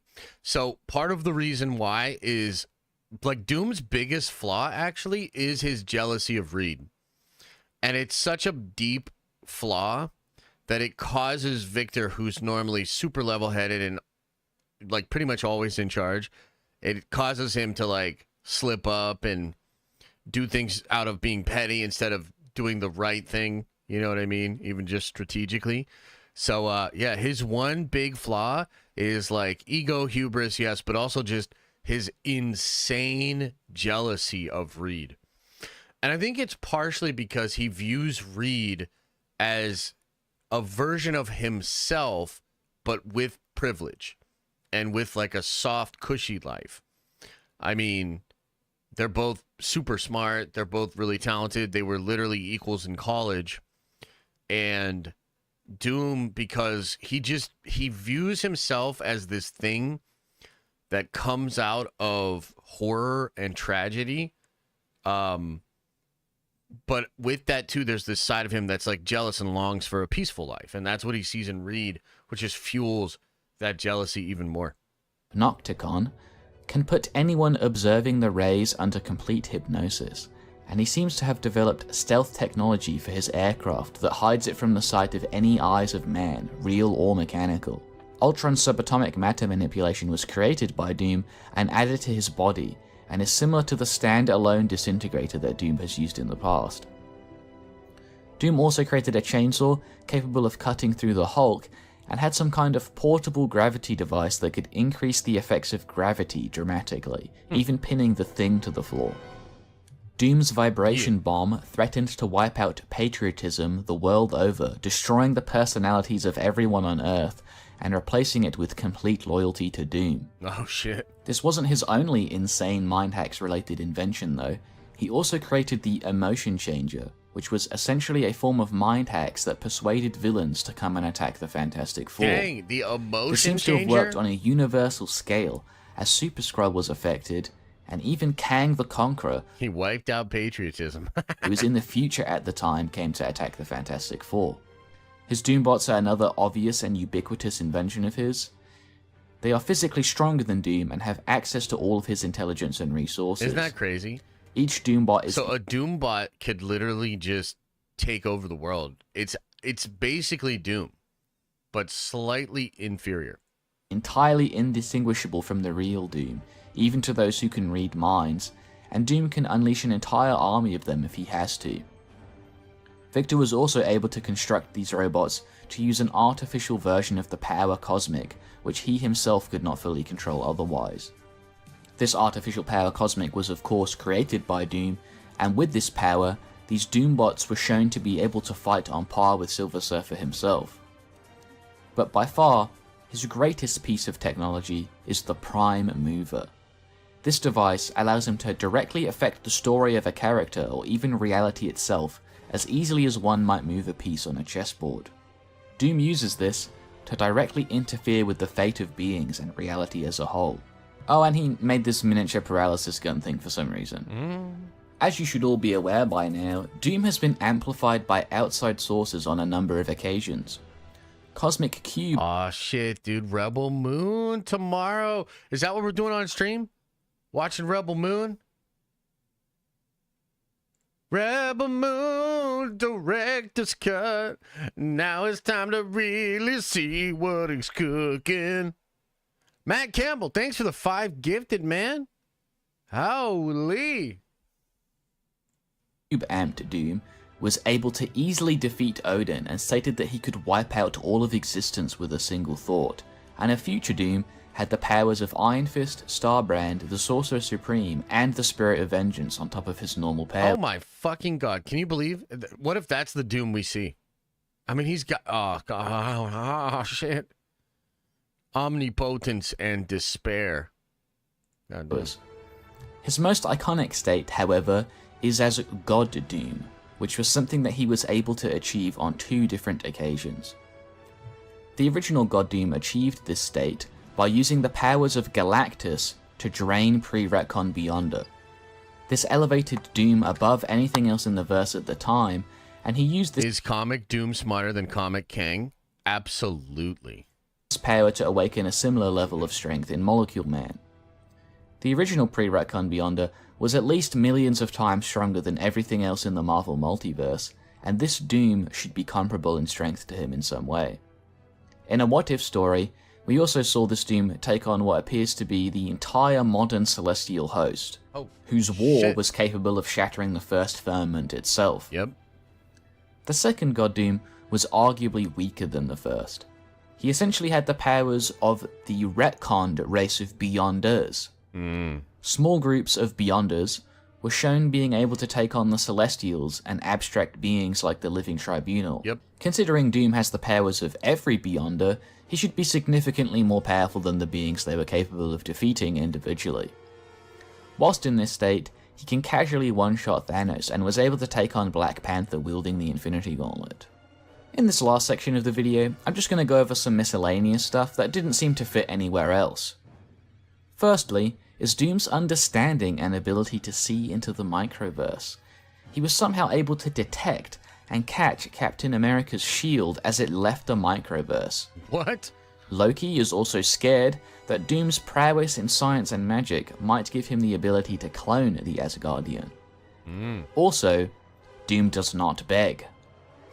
I'd just like to end off the video with one of Victor Von Doom's best scenes.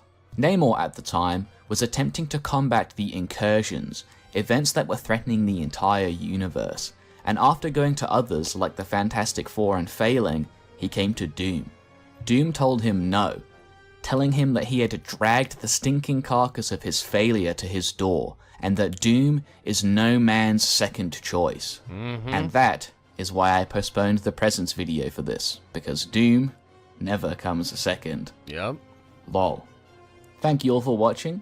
I hope. Oh, that was a cool one, man. Let's see what else we got here. 10 most heroic things that Dr. Doom has ever done. A little bit of what culture? Get some heroic.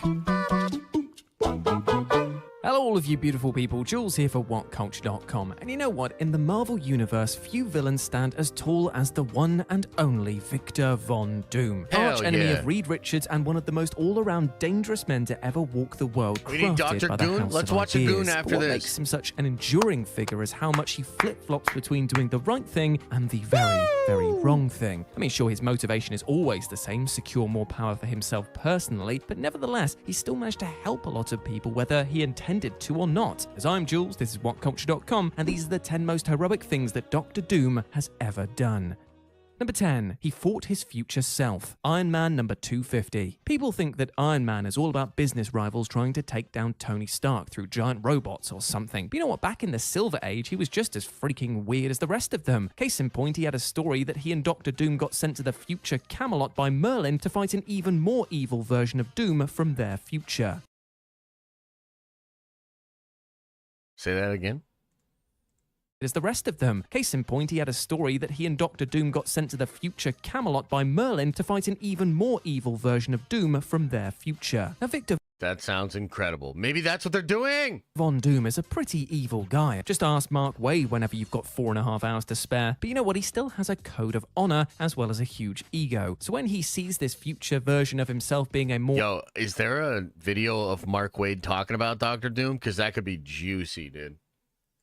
evil and more successful Doom than him, oh, you better believe that old Vicky refuses to stand for it. Instead of Iron Man saving the day, it's Dr. Doom, who strikes down and kills his future self, choosing to create God knows how many time paradoxes instead of tolerate a future version of him outdoing himself. Which is definitely egomaniacal, but in his defense, that version of him was a...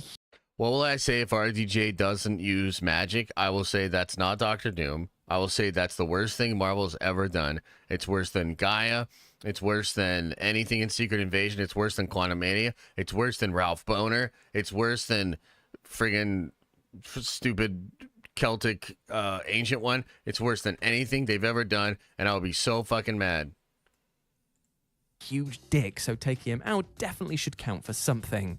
Number 9, he improved the world. Avengers, Emperor Doom. Back in the day when Marvel had an entire series dedicated to putting out graphic novels, they did a single-issue story about a world in which Dr. Doom actually legitimately won. After capturing the Purple Man and using him to take over most of the world's population, Dr. Doom finds himself where he always wanted to be, right at the top of the global food chain and with no one left to stop him. So what does he do now that he's finally gotten all that he wanted? Well, he actually fixes the global economy, guarantees healthcare for everyone, brings about world peace, and generally makes everyone under him glad that he's the one in charge. Damn. Yeah, one of the running gags of the Marvel Universe is that if any villain has to take over the world, Doom would actually not be the worst pick of the litter, to the point where the Panther God Bast agrees with this assessment. And Emperor Doom showcases this fact, and the only reason... So the real tragedy is that because we are in the Marvel Heroes universe, and the heroes have to win and, like, all that, we never get to see the full maturity of Dr. Doom ruling the world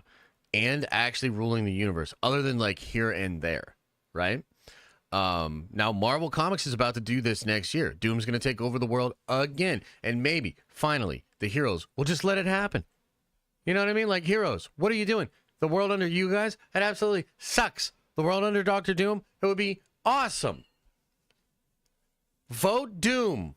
The reason that it gets undone is because he finds peace so dreadfully boring. Number 8, he cured Molecule Man's mental blocks. Secret Wars 1984. One of the most fascinating villains in the Marvel canon, bar none, is the Molecule Man. Mostly because the good Mr. Owen probably wouldn't even be a villain if he could help it, which is good because his powers are horrifying. His title is not an exaggeration. The very building blocks of all matter are his playthings, with the only thing stopping him being a series of mental blocks that he imposed on himself to keep him from going too far with his powers, as well as a crippling insecurity and self-loathing. However, the original Secret Wars storyline came along, and we all know what shenanigans Dr. Doom got up to in that story. After taking the powers of the Beyonder for his own, Dr. Doom ascends to almost godlike levels, becoming the most powerful that he'd ever be until the remake of Secret Wars in 2015. And the first thing that he does with all of this new power, he undoes the mental blocks that are plaguing Owen, because despite them being self-imposed, Doom can see that they've clearly done done more harm than good for the poor man. Number 7, saved baby Valeria. Fantastic Four number 54. One thing that's always missing from any adaptation of the Fantastic Four are Reed and Sue's 2 children, Franklin and Valeria. Which is so cool that we're finally going to get them in the MCU one.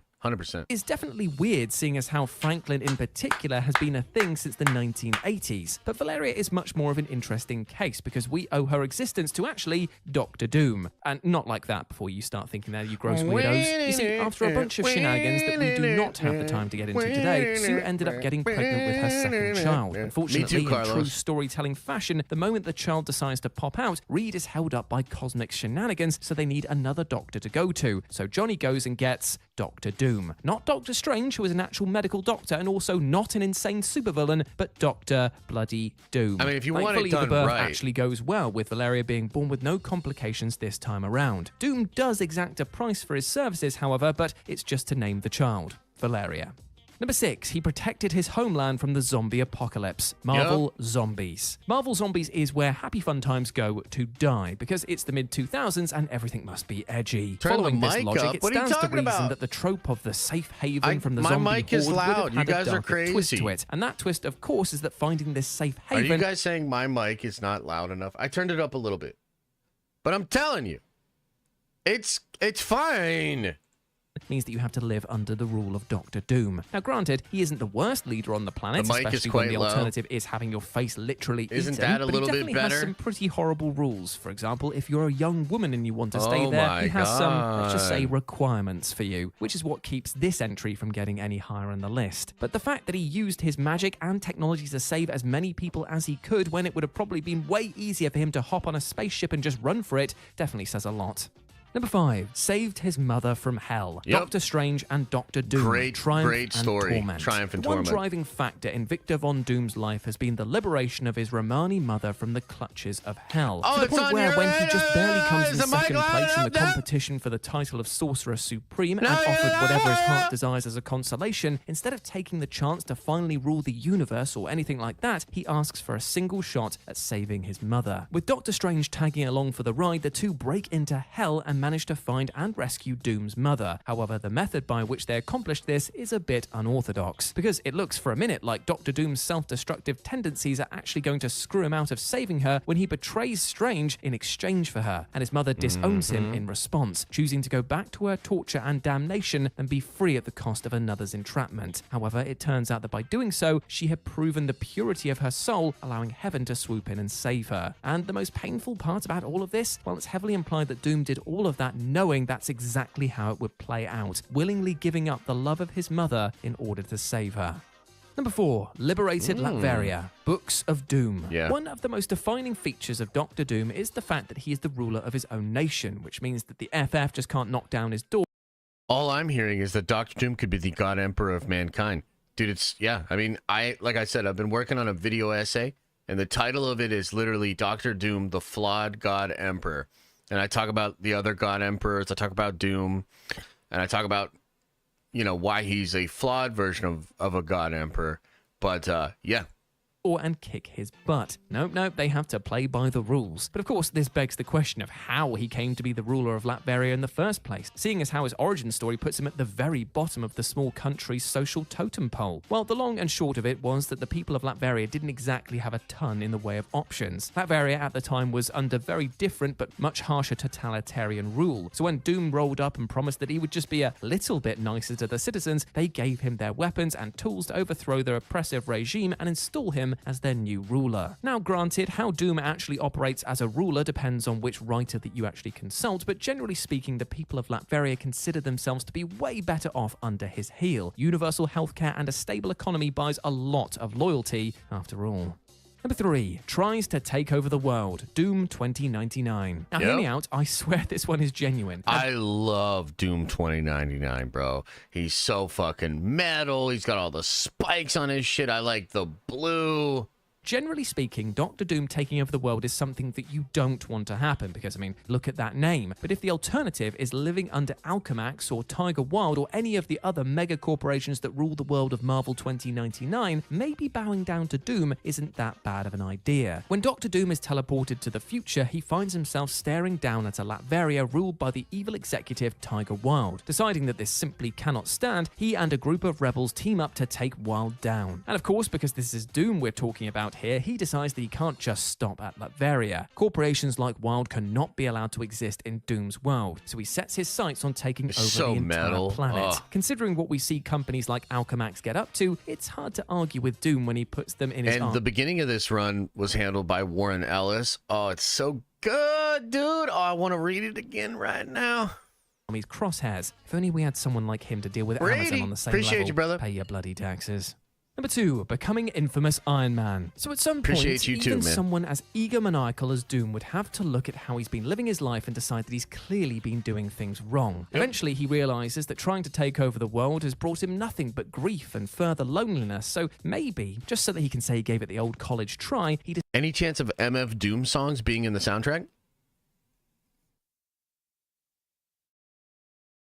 I mean, that would be really cool. In the Jonathan Hickman 2024 Doom comic, it begins with a line from an MF Doom song. So it's totally possible. Dude, I should go get that comic to show you guys. Decides to completely reinvent himself and go in the opposite direction. Thus, he rebrands himself as a hero, the new Iron Man. While the rest of the Marvel universe is none too quick to accept Doom's reformation, he eventually begins to win over the heroes as more and more of them realize that his intentions are genuinely good, and maybe they figure that they can at least show him how to keep from inadvertently falling into old habits. This is the most recent big shakeup to Doom's character, so it is unclear where Doom will go from here. There's no doubt that he'll return to evil sooner or later, but for now, Doom is giving being a good guy a legitimate shot. And number 1, saving the multiverse. Secret Wars 2015. We could just stand around and argue the moral nuances of Doom's actions all day long, but ultimately when it all boils down, the greatest thing that Doom has ever done was literally save everybody he could at once. When the Beyonders returned to the Marvel Universe with the sole intent of destroying the multiverse as we know it, the 616 and the Ultimate Universes being the last ones standing mean that Doom and Doctor Strange team up once more to stand against them. Doom, repeating the sins of his past, decides to steal their power for himself once more. But this time, what he does with that power is much more interesting. With the multiverse already falling apart, Doom took as much of it as he could and slammed it all together to form a single unified planet known as Battle.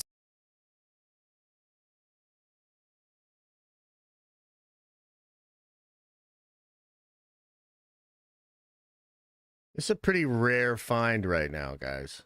If you find a first printing of this. And there were 3 in the shop when I went in there for retail. And I should have bought all of them. Because now they all go to 50 to 100. Okay, let's see. I haven't even opened it since I got it. I'll buy that for $5. Well, it literally was $7. Okay. Living on borrowed time. The clock ticks faster. Those are the first lines.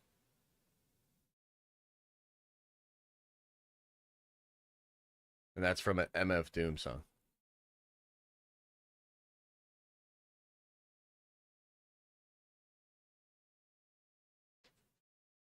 And then check this out.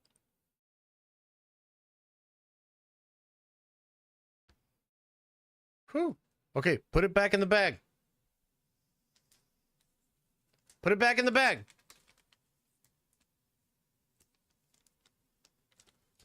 Oh my God, don't mess it up. Okay.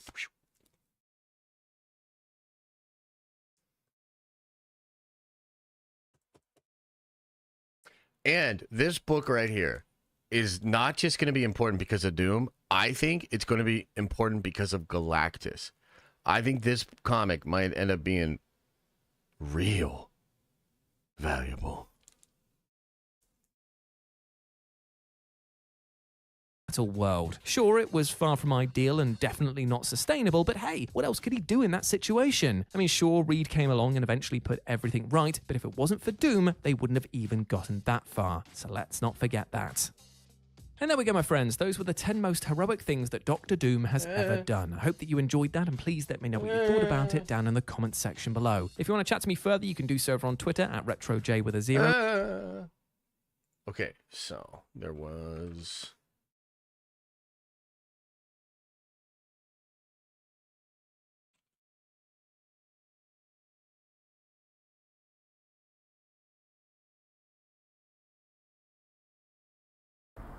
Okay, so grab your mocha, swing by grab Live and your Let's Dice. latte, cappuccino, whatever the hell you're drinking. It's your boy, Jobbers and Goons. And today, we have a 2-on-2 that, I'm not gonna lie, it's epic in nature. This will be a 3-round battle between Team Thanos, which is Thanos and Reverse Flash, versus Team Doctor Doom, which is Doctor Doom versus Doomsday. And Doomsday, I'm sorry, not verse. Now, Doctor Doom and Doomsday, what the what? If these two teams or duos clash, who do I think would win? This is going to be 3 rounds. Round 1, random encounter. We will assume there's some level of agreement upon both sides that they're on the same team and are fighting the other two. Round 2, it will be prep time. So both teams are given prep. Final round, peak amps / forms. Who would win? I'm going to get right into it. And if you guys are a fan of content like this, make sure to subscribe if you haven't already. Smash the like button. Let's try to get it to 100 likes. That'd be amazing. As well as check out my main channel, Jobbers and Goons. We're almost at 20K. But anyways, let's get into this. So I'm going to briefly break down both sides. Thanos is a character from Marvel Comics that is based primarily in his love for death and his allegiance to the concept, and thus spreading. What's going on? Here, I actually want to. I'm going to switch videos. I'm just not interested in the two. A lot of fun going down the nostalgic path of previous power scaling battles and versus battles at one point or another were considered close or contentious. At one point in the timeline, Darth Vader. Let's see here. MF Crazewalker says, I just realized that Doom is a multiversal character, and the RDJ variant might not be the one we end up with after Secret Wars. Yeah, I think that's probably true. You will not have RDJ Doom after that. Kalen says, what should the Doom post-credit scene look like in F4? Maybe a view of Latveria, then it pans to Doom in his chair with a sinister laugh. I think it should be RDJ Doom assembling the Dark Avengers or the multiversal Masters of Evil, and maybe wiping out the Kangs, maybe just showing his plan to take over, but something like that. Yeah. Vader versus Doctor Doom was considered a brawl. And despite me loving both, that doesn't make this battle close at all. So today we're going to revisit this battle, and I will explain why it's not even close. But before we get into that, smash the like button. Let's run it up to 200 likes and more. The more comments and likes my video gets, the more we get into the algorithm, and it really helps my channel grow.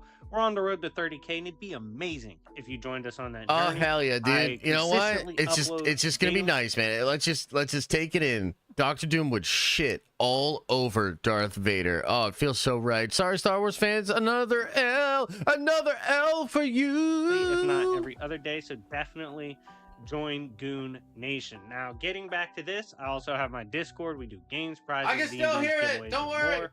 And if you want to sponsor a video, hit me up to discuss pricing. Getting back to this, Dr. Doom, Darth Vader. This is one of those battles that, in retrospect, fuck Darth Vader. I don't even get why we made this a thing. Now, Darth Vader pretty much suffers from popularity. He's one of the most famous characters to ever exist. So naturally, he's going to be talked about in the mainstream. When this crossed over to power scaling, him being one of the considered strongest in his verse, he's going to naturally be put up against other characters. That has him going against monsters like Doctor Doom. This is one of those battles where, quite literally, Darth Vader doesn't take a single category. Physicality-wise... He doesn't take a single category because he's a bitch. he has is contending against like top-notch Jedi Masters, Luke Skywalker himself. He's walked in dimensions without time and walked between timelines, moved between timelines, stuff like that. You could use higher end arguments to get him to immeasurable, right? But Doctor Doom's fought Celestials who can literally destroy narratives, also creation itself, which includes, of course, timelines. On top of this, he's fought extra-dimensional beings. I like this Hell-Lords, goon guy. Beings that can threaten the structure of the multiverse, that go beyond dimensions themselves. In the physicality department, he's also brawled with the likes of Thor, Yeah. Hulk, Iron Man, the Fantastic Four, including Ben Grimm, Silver Surfer, and many more. Physically, he's on a different tier entirely than Darth Vader, even when considering Vader using the Force to enhance his suit and to enhance his capabilities. It still doesn't put him on the same level as Doctor Doom, who could also not only use his tech to boost his physicality, he can also use his magic to do so. So in the ballpark of physicality, they're not even close. We go over to fighting skill and ability. You'd be surprised, but Doctor Doom probably takes this as well. Not only is he one of the best sorcerers to ever exist in the entirety of the Marvel multiverse, knowing 9 infinite spells, on top of this, he is one of the best fighters in terms of... And we also know major limitations physically for Vader, because the Emperor literally made his suit like less good just to cause more anger. You know what I mean? Vader has the power of many, though. Jesus Christ. Yeah. So I think Anakin's limited. If they were going to fight, I mean, Anakin could definitely throw down, but he's going to be limited. And Doom is literally not. Skill in the Marvel universe.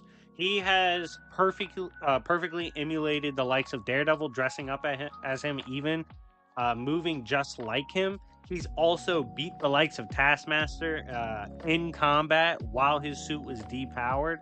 Doctor Doom is an absolute beast. His love for battle and his desire to be the best leads him to essentially studying everything he can to be the best. Yep. This has made him incredibly prolific, and even though Vader has mastered all lightsaber forms in 7 different forms... Oh, shit. John Sparks says, there's no rapper called MF Vader. That says it all. Damn! Also mastered other martial arts. He's not as skilled of a fighter on paper as Doctor Doom. Damn! On top of this, their hacks and abilities, oh my god, the Force is amazing. It gives him stuff like psionic abilities, telepathic attacks. He can change the molecular structure of objects. He can attack your internal organs. He can force crush your throat. He can throw you around and change the battlefield. He can also manipulate energy and even stop it to a degree. Like Darth Vader has he also has precog, resistance to soul hacks. He has fear hacks. There's a bunch of things Darth Vader can do. True. Thanks to the Force, and it's cool. Yeah. But even at his best with these hacks, he can scale to Uni plus. If we wank him, if we somehow say Darth Vader scales to like the ones in the Force or Mortis. Exactly. So so what he's saying here, and this is sort of like a power scaling thing. We don't watch a ton of power scaling because like the power scaling in the Marvel Cinematic Universe is actually super dialed back compared to comics, right? But if you're thinking about power scaling, he's saying if you jack Vader up to his absolute limits, and even if you give Anakin, like it's possible we're about to see Anakin do some world tier, maybe sort of outer versal stuff in Ahsoka season 2, where he's literally in the body of Anakin, but he's actually just one with the Force and can manifest into different ways and shit like that. Even if you take that scale, which is the upper limits of Vader's scale, if you go the upper limits of Doom's scale, he literally can hang with outer versal stuff at his base form, right? So like it doesn't even compare. Baseline outer, but then we would have to give the high ball to Doctor Doom, who's faced, like I said, Celestials, Hell-Lords, other top-notch magic users. He's faced Doctor Strange both in classic form and modern, taking on Thor, Hulk, Surfer, and other celestial beings and godlike beings. Doctor Doom is no joke. He's stolen the power of the Beyonder. Like, what the fuck? Doctor Doom is no joke. On the scaling side especially, high-end, like, oh my god. He literally got a story's Loki. He did, yeah. Create things that can contain narratives and take away the use of narratives. Doctor Doom having such higher scaling obviously gets well in the outer with the higher end. There's nothing you can do on the hacks side. He has more hacks, better hacks, stronger hacks. Yep. Vader's cooked on that end too. Yep. Intelligence-wise, Doctor Doom is one of the smartest characters to ever exist in Marvel's multiverse.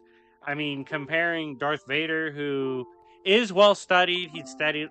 Yeah, it's not that Vader's dumb, but he's not a genius. He was never known as a genius. Maybe a genius in the Force, but he's not really smart, and he's manipulated by the Sith Lord for like most of his life. Under the Jedi, he has his own street smarts as a kid. One of the best droid workers we've ever seen. And Great pilot. He also has his learnings from holocrons and the Sith. That's pretty good. But compared to Doctor Doom, a scientist... Compared to Doctor Doom, he ain't shit. Supreme level being, a sorcerer supreme level being, come on. That's just a different level of capability, power, and intelligence. Yeah. So, that's what's pretty common in the Not Even Close series. In terms of every category, we have to give it to Doctor Doom. And while this battle was popular, and I guess you can see why with both being so prominent as characters and villains, when it comes down to it, if we were to put these two in a random battle, a random appearance where they just use their typical scaling and how they usually fight, Doctor Doom would be... Vader is a genius tactician. No, Thrawn is a genius tactician. And they play off of that in the novel that has both of them in there. Anakin's a good commander, but he's not a tactical genius by any stretch of the imagination. Beat the shit out of Darth Vader. Like, no matter how you cut it. Canon, Legends, doesn't matter. Doctor Doom is too much. Too much. In the end, not only was Doctor Doom versus Darth Vader not even close, it was never close. But anyways, guys, thank you so much for watching. Let me know... Shitting on him. Oh, shitting on him. Okay, is there a couple more? What do we want to do here? We want to watch one more? Afternoon, Josh says Rodeo Clowns over on Twitch. What's up, man? I appreciate you guys. I appreciate my Twitch people. I do. Yeah, let's see. What else do we want to watch? Let me try to find a good one. Oh, you know what I'd love to do? Let's see here. There's a story, a Doctor Doom story in one of the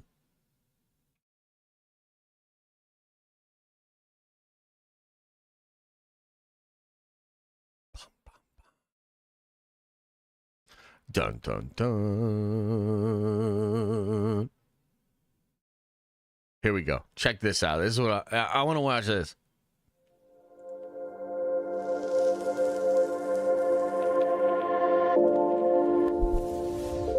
This is all the cutscenes from Marvel Ultimate Alliance with Doom.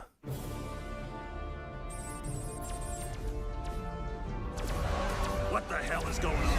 Where's our air support? Get those forward guns going. Why aren't those rear batteries firing? Somebody get General Wilson on the horn! Colonel Fury. Doom, I'll have your head for this. I have little time for your petty threats, Colonel. Surrender your ship now, or I shall destroy it. Not on my watch. This is a priority alert to all metahumans. UNN Alpha requests immediate assistance.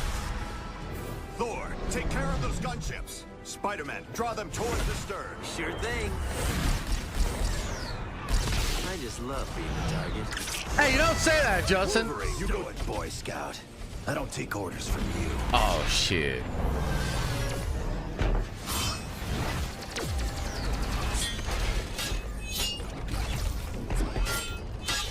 Oh, hell yeah.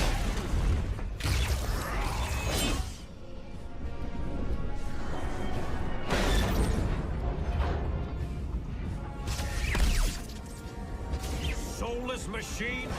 How dare you strike the son of Odin? Oh, shit. Let him know. Damn. Excuse me, is this the ferry to Staten Island?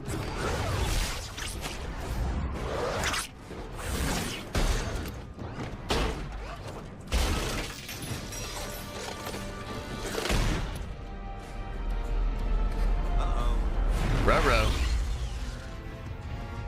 Oh, hell yeah. Cap doing his thing. Hey, Cap, looks like you... Oh! Could use some help.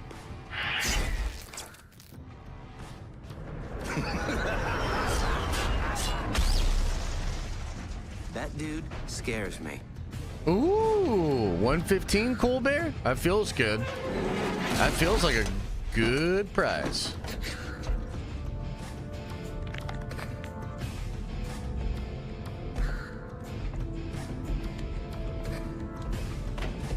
Yeah.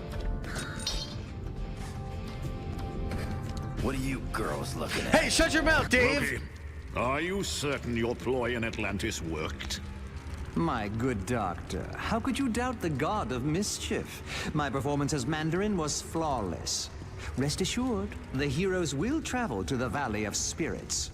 I wonder who will be the worst for this confrontation. The heroes or Mandarin? It matters not, so long as one of them pays the ultimate price. The traitorous Mandarin will most likely meet his demise. But not without destroying several of Fury's lackeys first. Indeed. I would find it most enjoyable if my dear brother Thor were to fall in battle, long as he been a thorn in my side. Oh, don't look so sad, Yeah, Enchantress. When our ultimate plan is realized, you will find others more worthy of your attention than Thor. I should hope so, Loki. Still, it saddens me that Thor must die. He is truly a god to be admired. That pompous fool's overdeveloped physique is nothing compared to my conniving intellect. Now, I have longed to crush his self-righteous countenance beneath my booted heel. Silence! All of you. My scanners show the heroes are in the Valley of Spirits. We have set the stage, and the players have arrived.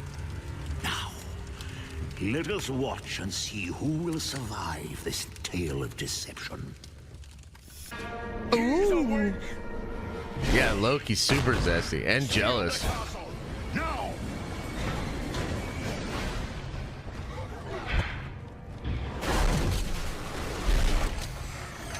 Nightcrawler.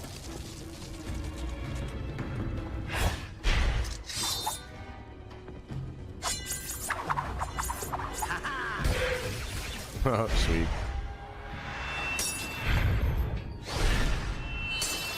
Oh.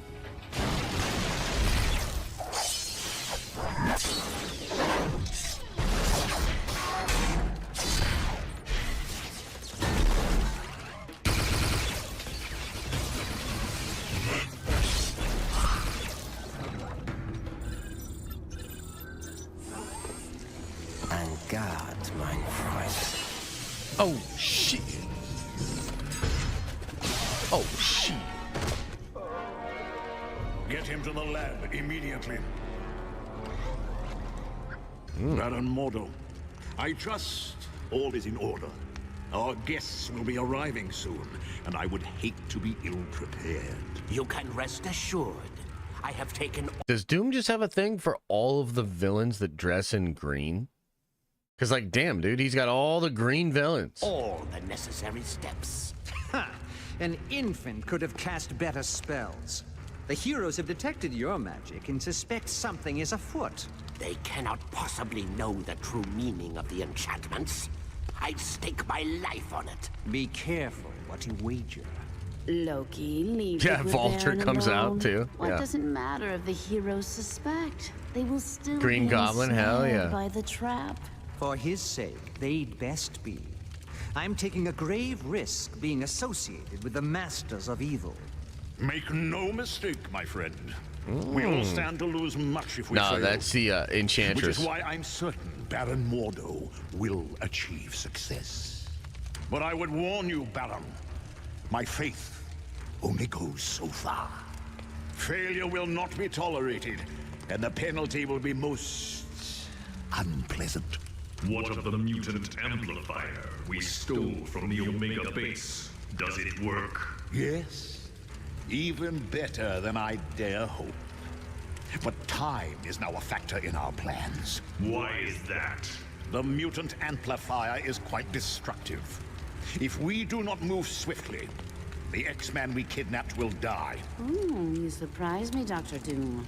Why do you care for the health of the mutant? I don't. An early death would hinder our plans.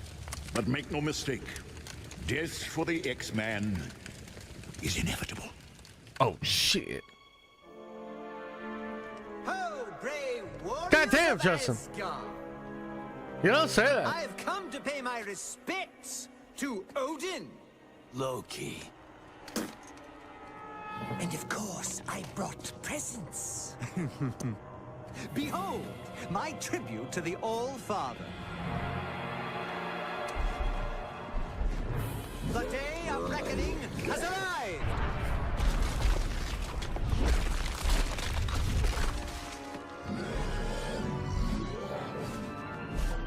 Long have I been denied my rightful Hawks? place.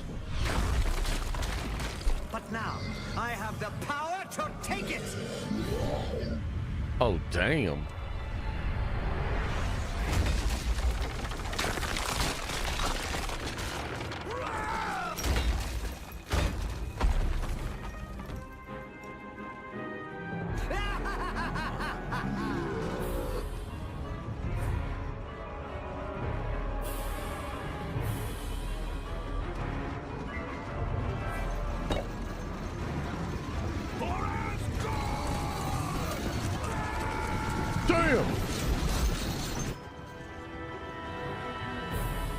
Odin's throne will be mine.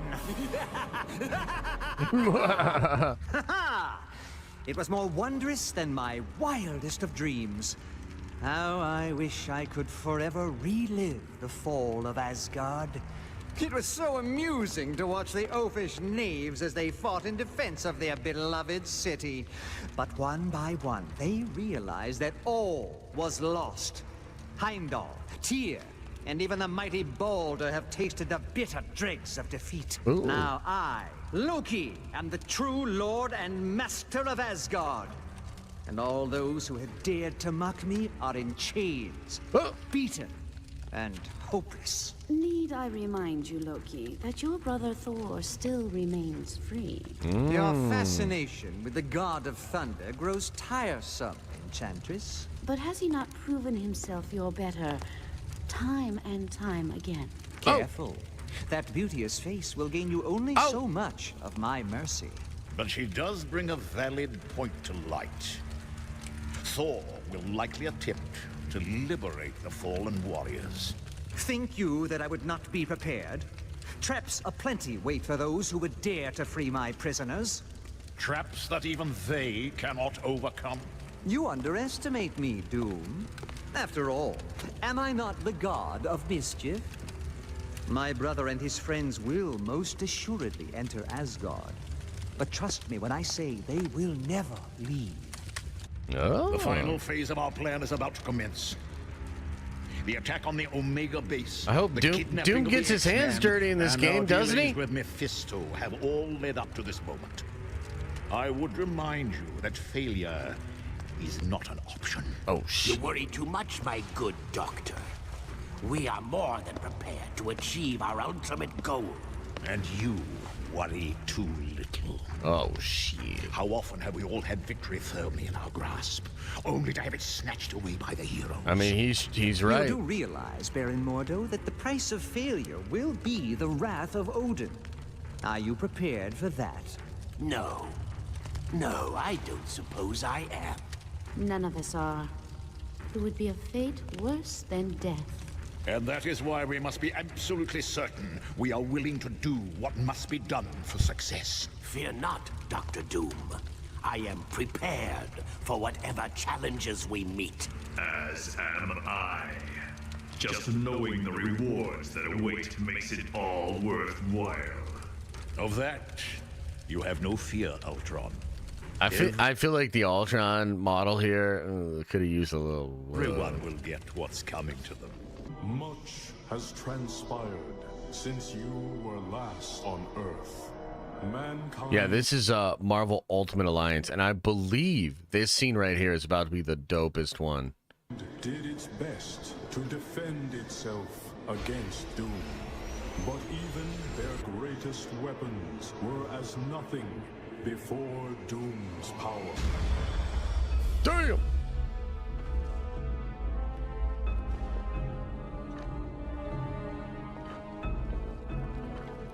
The heroes of your world also tried to stop Doom and paid the ultimate price. Do what must be done, Lord Vader.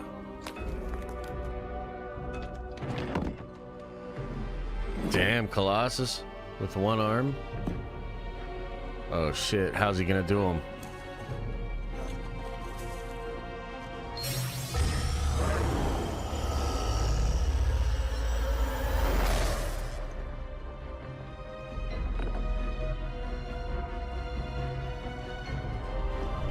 Oh shit.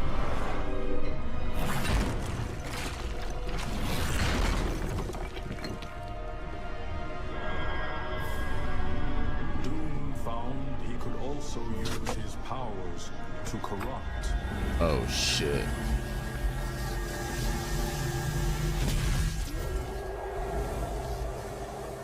And with this discovery, Doom began corrupting your entire world. Oh my god.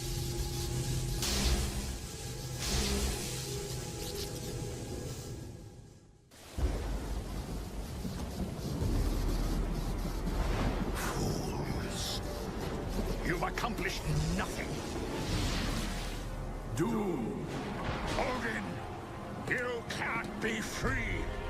Your wretched scheme is undone, and your black soul is mine. No! An eternity of suffering is the fate of those who challenge the gods. Oh shit. Odin cooked him?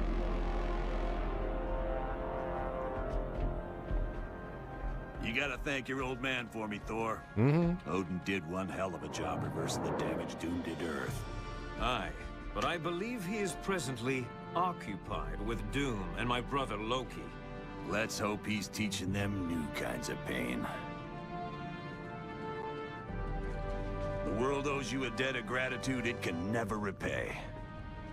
But with the danger past, our task force must be disbanded. You're a punk, Fury. Listen, fellas. I don't care if you like me, but if a threat like this comes again, can S.H.I.E.L.D. count on your help? The world can count on us, sir. Yeah, I think this is the first one. I like the third one. I don't think I played the second one. And the third one's only on the Switch. Creatures. Oh shit. They dare steal from Galactus. Oh shit. For that, I will destroy their... Yeah, dude, the third is actually nice, but it was only on Switch. But it's really fun, dude. You fight against Doom, you fight against Thanos, you fight against Thanos' son. Oh, it's so cool.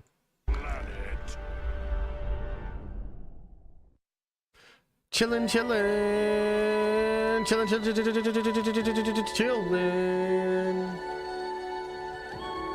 Man, that was fun.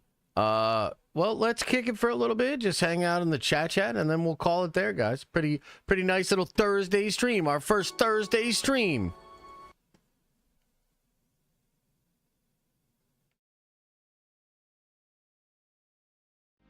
Just geeking out about Doom, man. That's all. That's all. Just geeking out about Doom.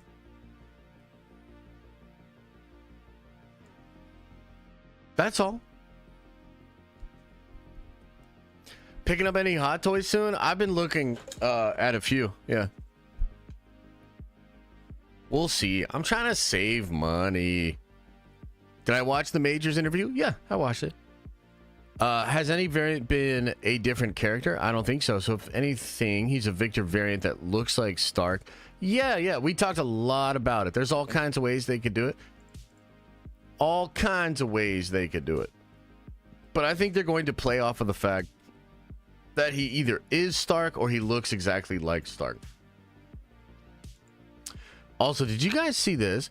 Jamie Lee Curtis apologized for saying Marvel's been bad. This story is so wild to me. Let me show you. I almost can't believe this is real. And I kind of find it pretty funny.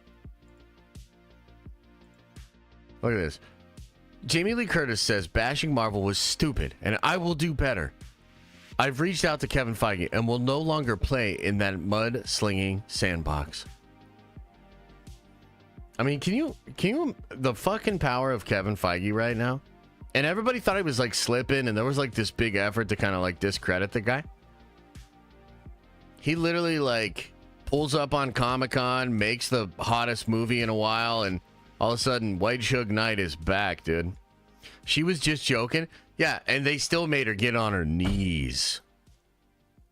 Dude, fuck it. Maybe he is Doctor Doom. Maybe Kevin Feige is Doctor Doom.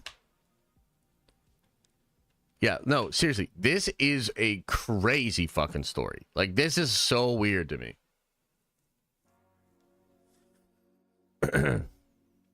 Yeah, Seconds from Disaster, I do. She wants a role? Yeah, she wants any role. Probably. But, I mean, come on. That's fucking wild, dude. Get out of here. I've never seen shit like this. And even the way the trades are reporting it and everything, it's so wild. Like, dude, they know Marvel and Kevin Feige is back to being the dawn of this shit. Literally gonna keep Hollywood alive. It's crazy. Like, I don't know how we got here.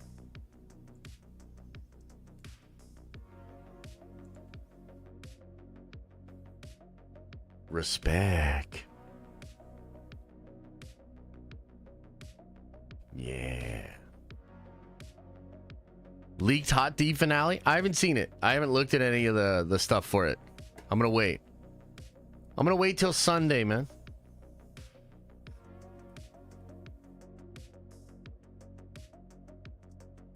How am I liking Doom in the new Ultimates comics? I mean, it's different. You know, it's different. Hazed, I already answered that question. I mean, it's possible. We really don't know, brother. And that's what most of the conversation's been about. It's like, oh, is it going to be this? Is it going to be that? Yeah. Yeah, I saw that, Aaliyah. I know. And that's pretty funny. I mean, that's a funny comment from him for sure. But I mean, you can't deny it. You know what this means? And look, it's a joke and it's all kind of weird. But also, Jamie Lee Curtis's management, maybe her agent or somebody was like, Jamie, this is the worst possible thing you could have said at the worst possible time. So you need to apologize. And she was probably like, what? Fuck that. And then they were like, you don't understand. Kevin Feige is actually Doctor Doom. He's from a different timeline. He's creating this billion-dollar franchise, and he's destroying all of his haters little by little. You need to fucking apologize, Jamie. Jamie! Jamie will never work in this town again. I'm filling out applications at Toys R Us, and it's bankrupt. Jamie! He's like Falcone, man. He's like, that's power you can't buy. That's the power of fear. And he's wearing like a fucking hat. Record of Nerd says, did you watch the Superhero Squad show? Doom is the main villain. It was my introduction to the Infinity Gauntlet. I don't think I did, actually. I don't think I did. That'd be kind of cool.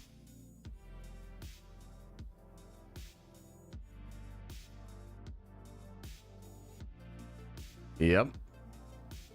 Doom's been my goat since day one. Oh, hell yeah. Do you think they'll make RDJ pull off a different accent for Doom? Yeah, totally. Toys R Us is crazy. Yeah. Do you think Tony was the anchor being after he died? No, I think Steven or Spider-Man is the anchor being of 616. 616. When is the August Diamond Lounge? JL, I don't know. It's the first of the month. Why don't you let me collect my thoughts for a second? It's the first day of the month. We're already trying to figure out when the thing is. Are you from Delco? No. No, but I lived in Philly for like 6 years. I moved around a little bit, but no, not a Delco person. Bone Thugs Harmony, first of the month. It's the first of the month. Yeah, I don't know. Maybe we'll do it next week. Next week? Maybe the week after? I'm just giving her a hard time. It's cool. Was there a July Prime stream? Yeah, we did it really early. We did it like the first or second week, I think. Look at Oppenheimer. Get an idea of our DJ's range. Oh, yeah, it's true. Rival stream? I know, dude. I thought about it. I throw Rivals on right now, dude. I'll go for like 3-4 hours, too. Because I want to be the best. I've been working on my Iron Man a lot. Something I noticed, and I don't know if you noticed this, Justin, because, you know, I think you're probably trying to play some ranked as well. Which, like, dude, playing ranked without a team is, like, whew, super tough. But I've been really working on Iron Man because I've noticed if you don't have really good DPS in ranked, it's just over. There's nothing you can do, right? So I've been working on my Iron Man a little bit and getting better for sure. But I like the beefy guys. So I like Thor. I like Magneto, obviously. It's so tough. Yeah, it's super tough. I've gotten into silver, but I've not been able to stay in silver. You hit gold? Oh my god. Good for you, man. Yeah, Kerr L, 100%. I knew that would trigger some of you softies. Yeah, it triggered me. Iron Man or Wanda are a must. I know Wanda's crazy, Storm's crazy. I actually want to try to play Storm a little bit.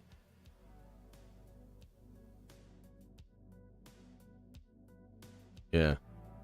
And they blame bad healing.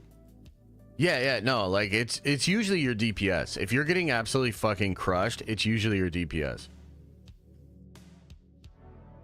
And it's just people that have never played one of these games that knows they need to focus fire. So they'll go in, spray fire the tank, then shoot some other stuff that comes in front of them like it's fucking Halo.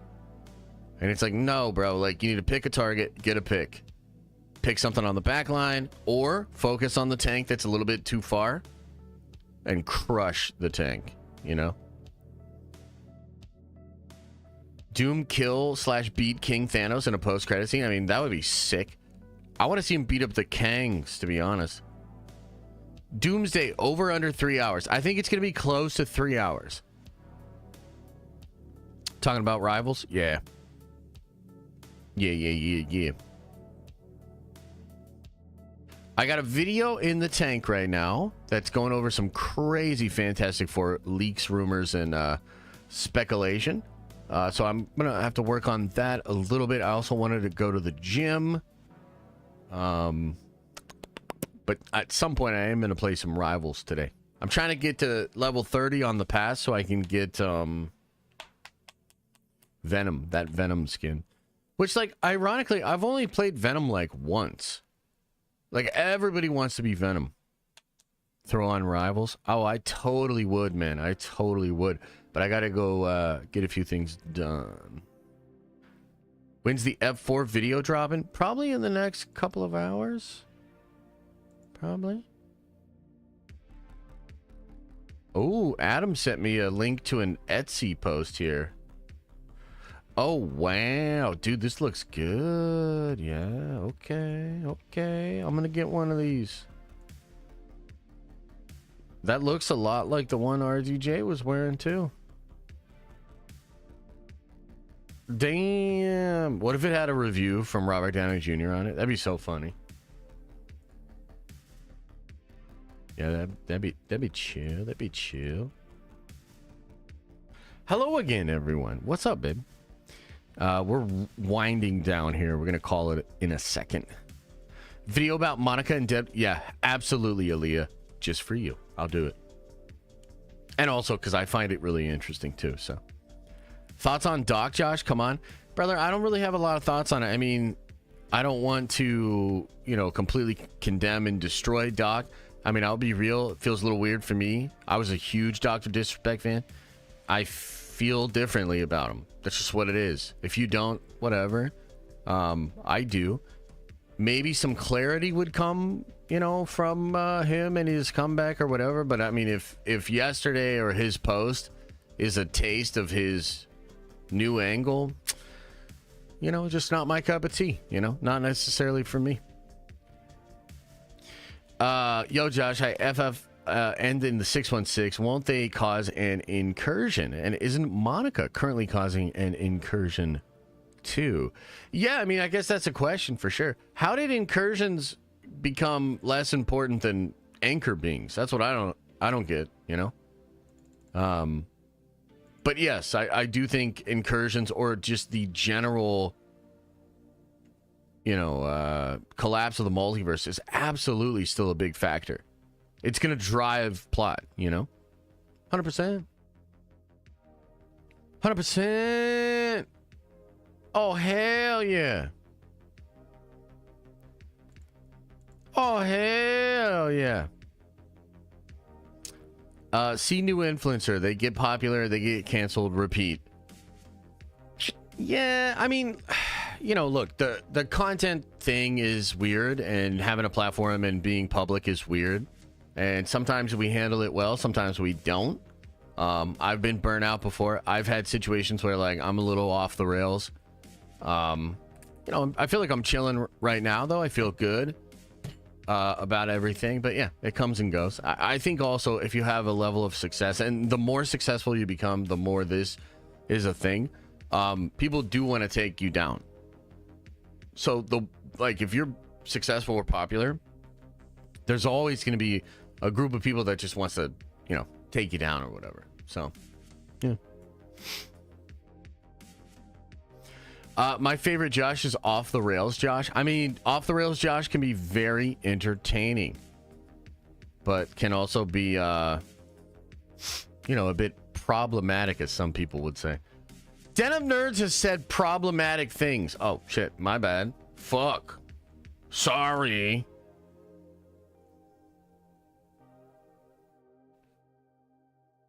Oh, boy.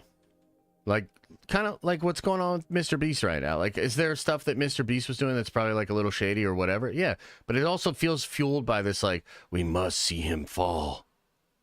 See, he's not actually that good of a person. And that makes me feel better about being a total piece of shit. A little bit of that. Do you have a job, or is this your main thing?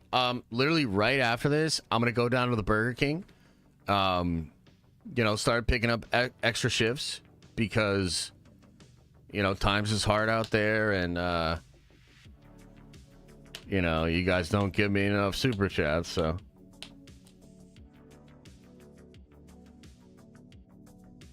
No, yeah, this is my job. I mean, I do more than just sit here and stare at the camera and talk, but yeah, no, this is what I do. We're not rich, sorry. Yeah, no, I'm just playing, dude. You guys are super supportive. Are you kidding me? Top 3 MCU non-Avengers movies. Ooh, good. Winter Soldier, for sure. Non-Avengers movies. I'm going to say Doctor Strange 1. I think that movie's underrated, dude. It's really good.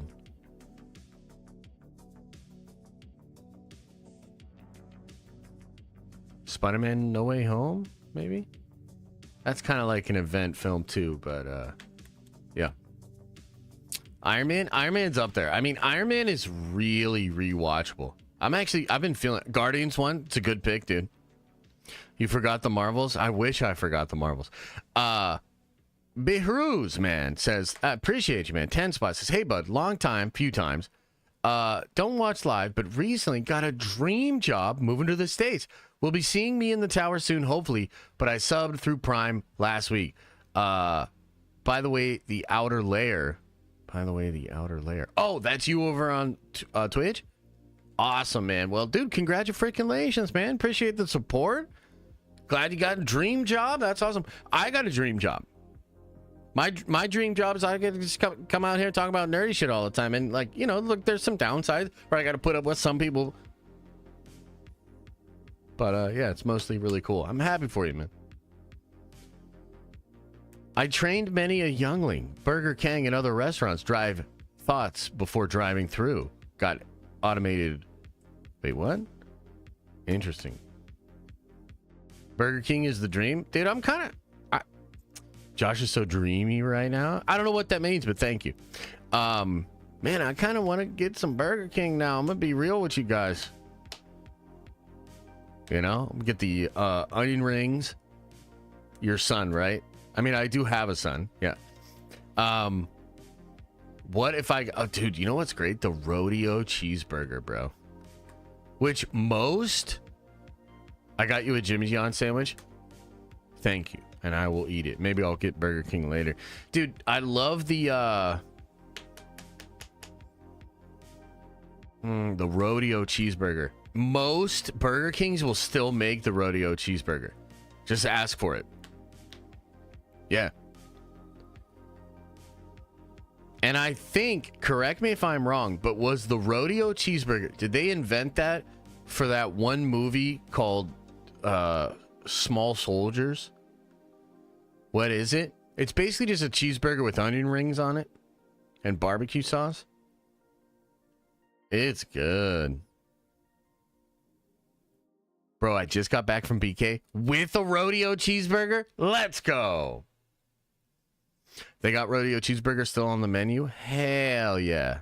Do yourself a favor and get one next time you're over there. Oh, not moving to the States, moving to a different state. By the way, yeah. Oh, hell yeah, brother. Well, that's cool. Hopefully it's a good state.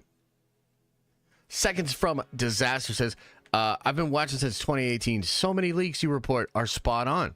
So how do you go about vetting your sources' leaks to the right ones?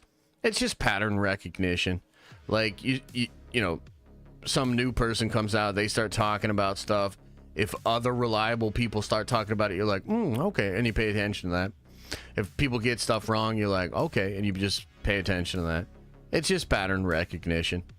Like, and I guess from the outside looking in, it probably seems crazy because you're like, what do you mean? There's all these voices online. Who do you know is real and all that? But if you've been in it for a while, you just kind of know. You're like, nope, this person has a good track record. This person has a good track record. This website has a good track record, etc., etc. Do they still have Quiznos? Because Quiznos used to slap, dude. Quiznos. There's no Quiznos by me anymore. Oh, they're all gone? Yeah. Quiznos was so good that's probably why they went out of business. What is your favorite non-Avengers MCU movie? I mean, it's Winter Soldier, dude. Like, yeah, Winter Soldier. It's so good, dude. Winter Soldier is so good. If you haven't watched it recently, watch it. My brother, do you just like terrible food? What are you talking about? Quiznos slaps. That shit was awesome. What? John says, what's your faith in the MCU projects beside Avengers? Oh, it's high. Potentially other than the next two. So, like, look, Captain America, maybe it'll be dope. If not, it just has to be cool with Red Hulk, right? Thunderbolts just has to be cool with Sentry. And I think most of the characters are going to die.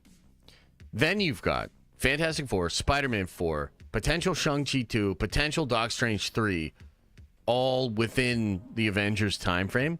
All of those movies, I'm very excited about. Yeah. And then the shows, I mean, obviously I've said what I've said about Agatha. Just doesn't seem like it's for me. Ironheart, we'd have to see the trailer, but also doesn't seem like it's for me. Daredevil Born Again was literally made just for me. So I'm excited about that one. You know? Scott, welcome back to the Nerd Avengers, baby. Appreciate you.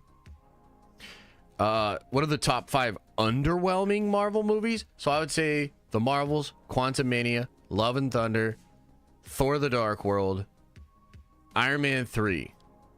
Those are the ones, probably.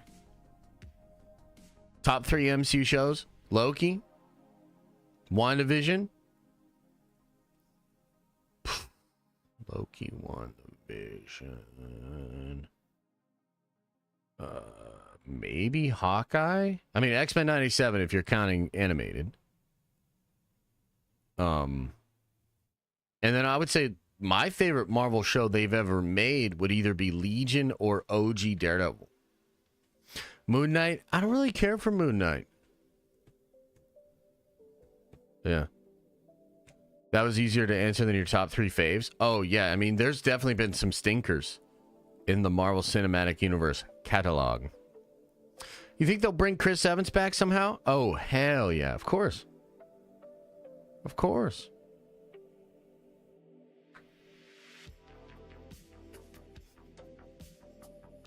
Loki, What If, X-Men 97? Yeah. Yeah. WandaVision's a good show. I just didn't like the finale. Felt incomplete. As hyped as I am for Doomsday and Secret Wars, I can't wait for a reboot so we can finally build up the speculation. Phase 5 has not kept me engaged outside of Deadpool and Wolverine.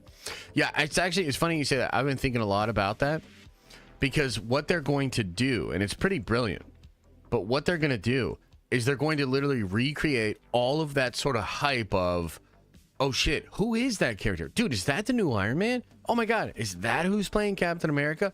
Bro, what? That's Doctor Doom? So they're going to do this whole new thing and recreate all the magic that happened when you're first exploring the MCU. So part of the reason that the Infinity Saga works is because you're just trying to see how this world, this version of all of those characters is going to show up and what they're going to look like, etc. So that's awesome. So they're going to recreate that. The MCU reboot, I think is going to be really interesting. But I'm still really hyped up for like what we're getting in the next couple of years too. Faux show. When's the Thunderbolts trailer dropping? That's a great question. I mean, probably not till late this year now or early next year.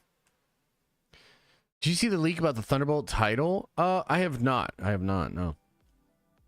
Animators love Doctor Doom. I believe it.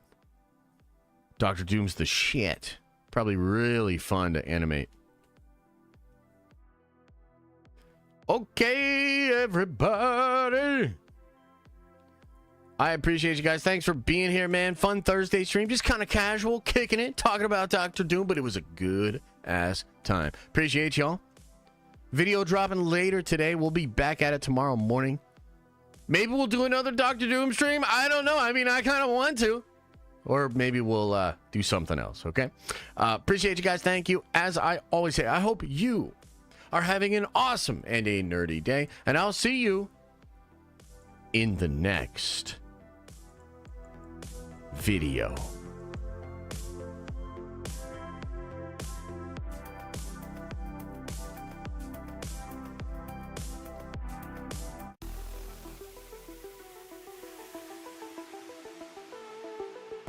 Thanks, Rossi. Hey, appreciate you. Hey, thank you. Oh, appreciate it.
Oh, thanks, Russell. Gifting a membership. Thank you.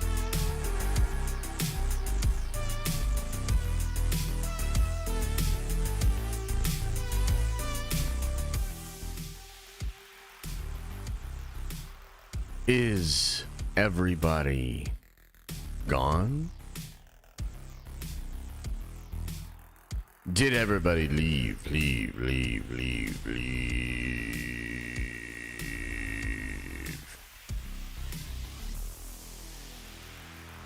Aw, shit. Another happy landing.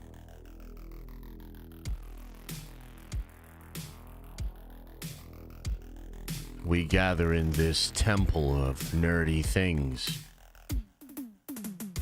and spread the good word of Dr. Doom. Spread that shit.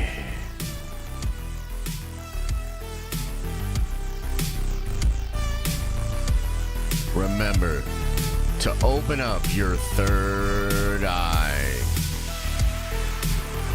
and wash out your stinky butt.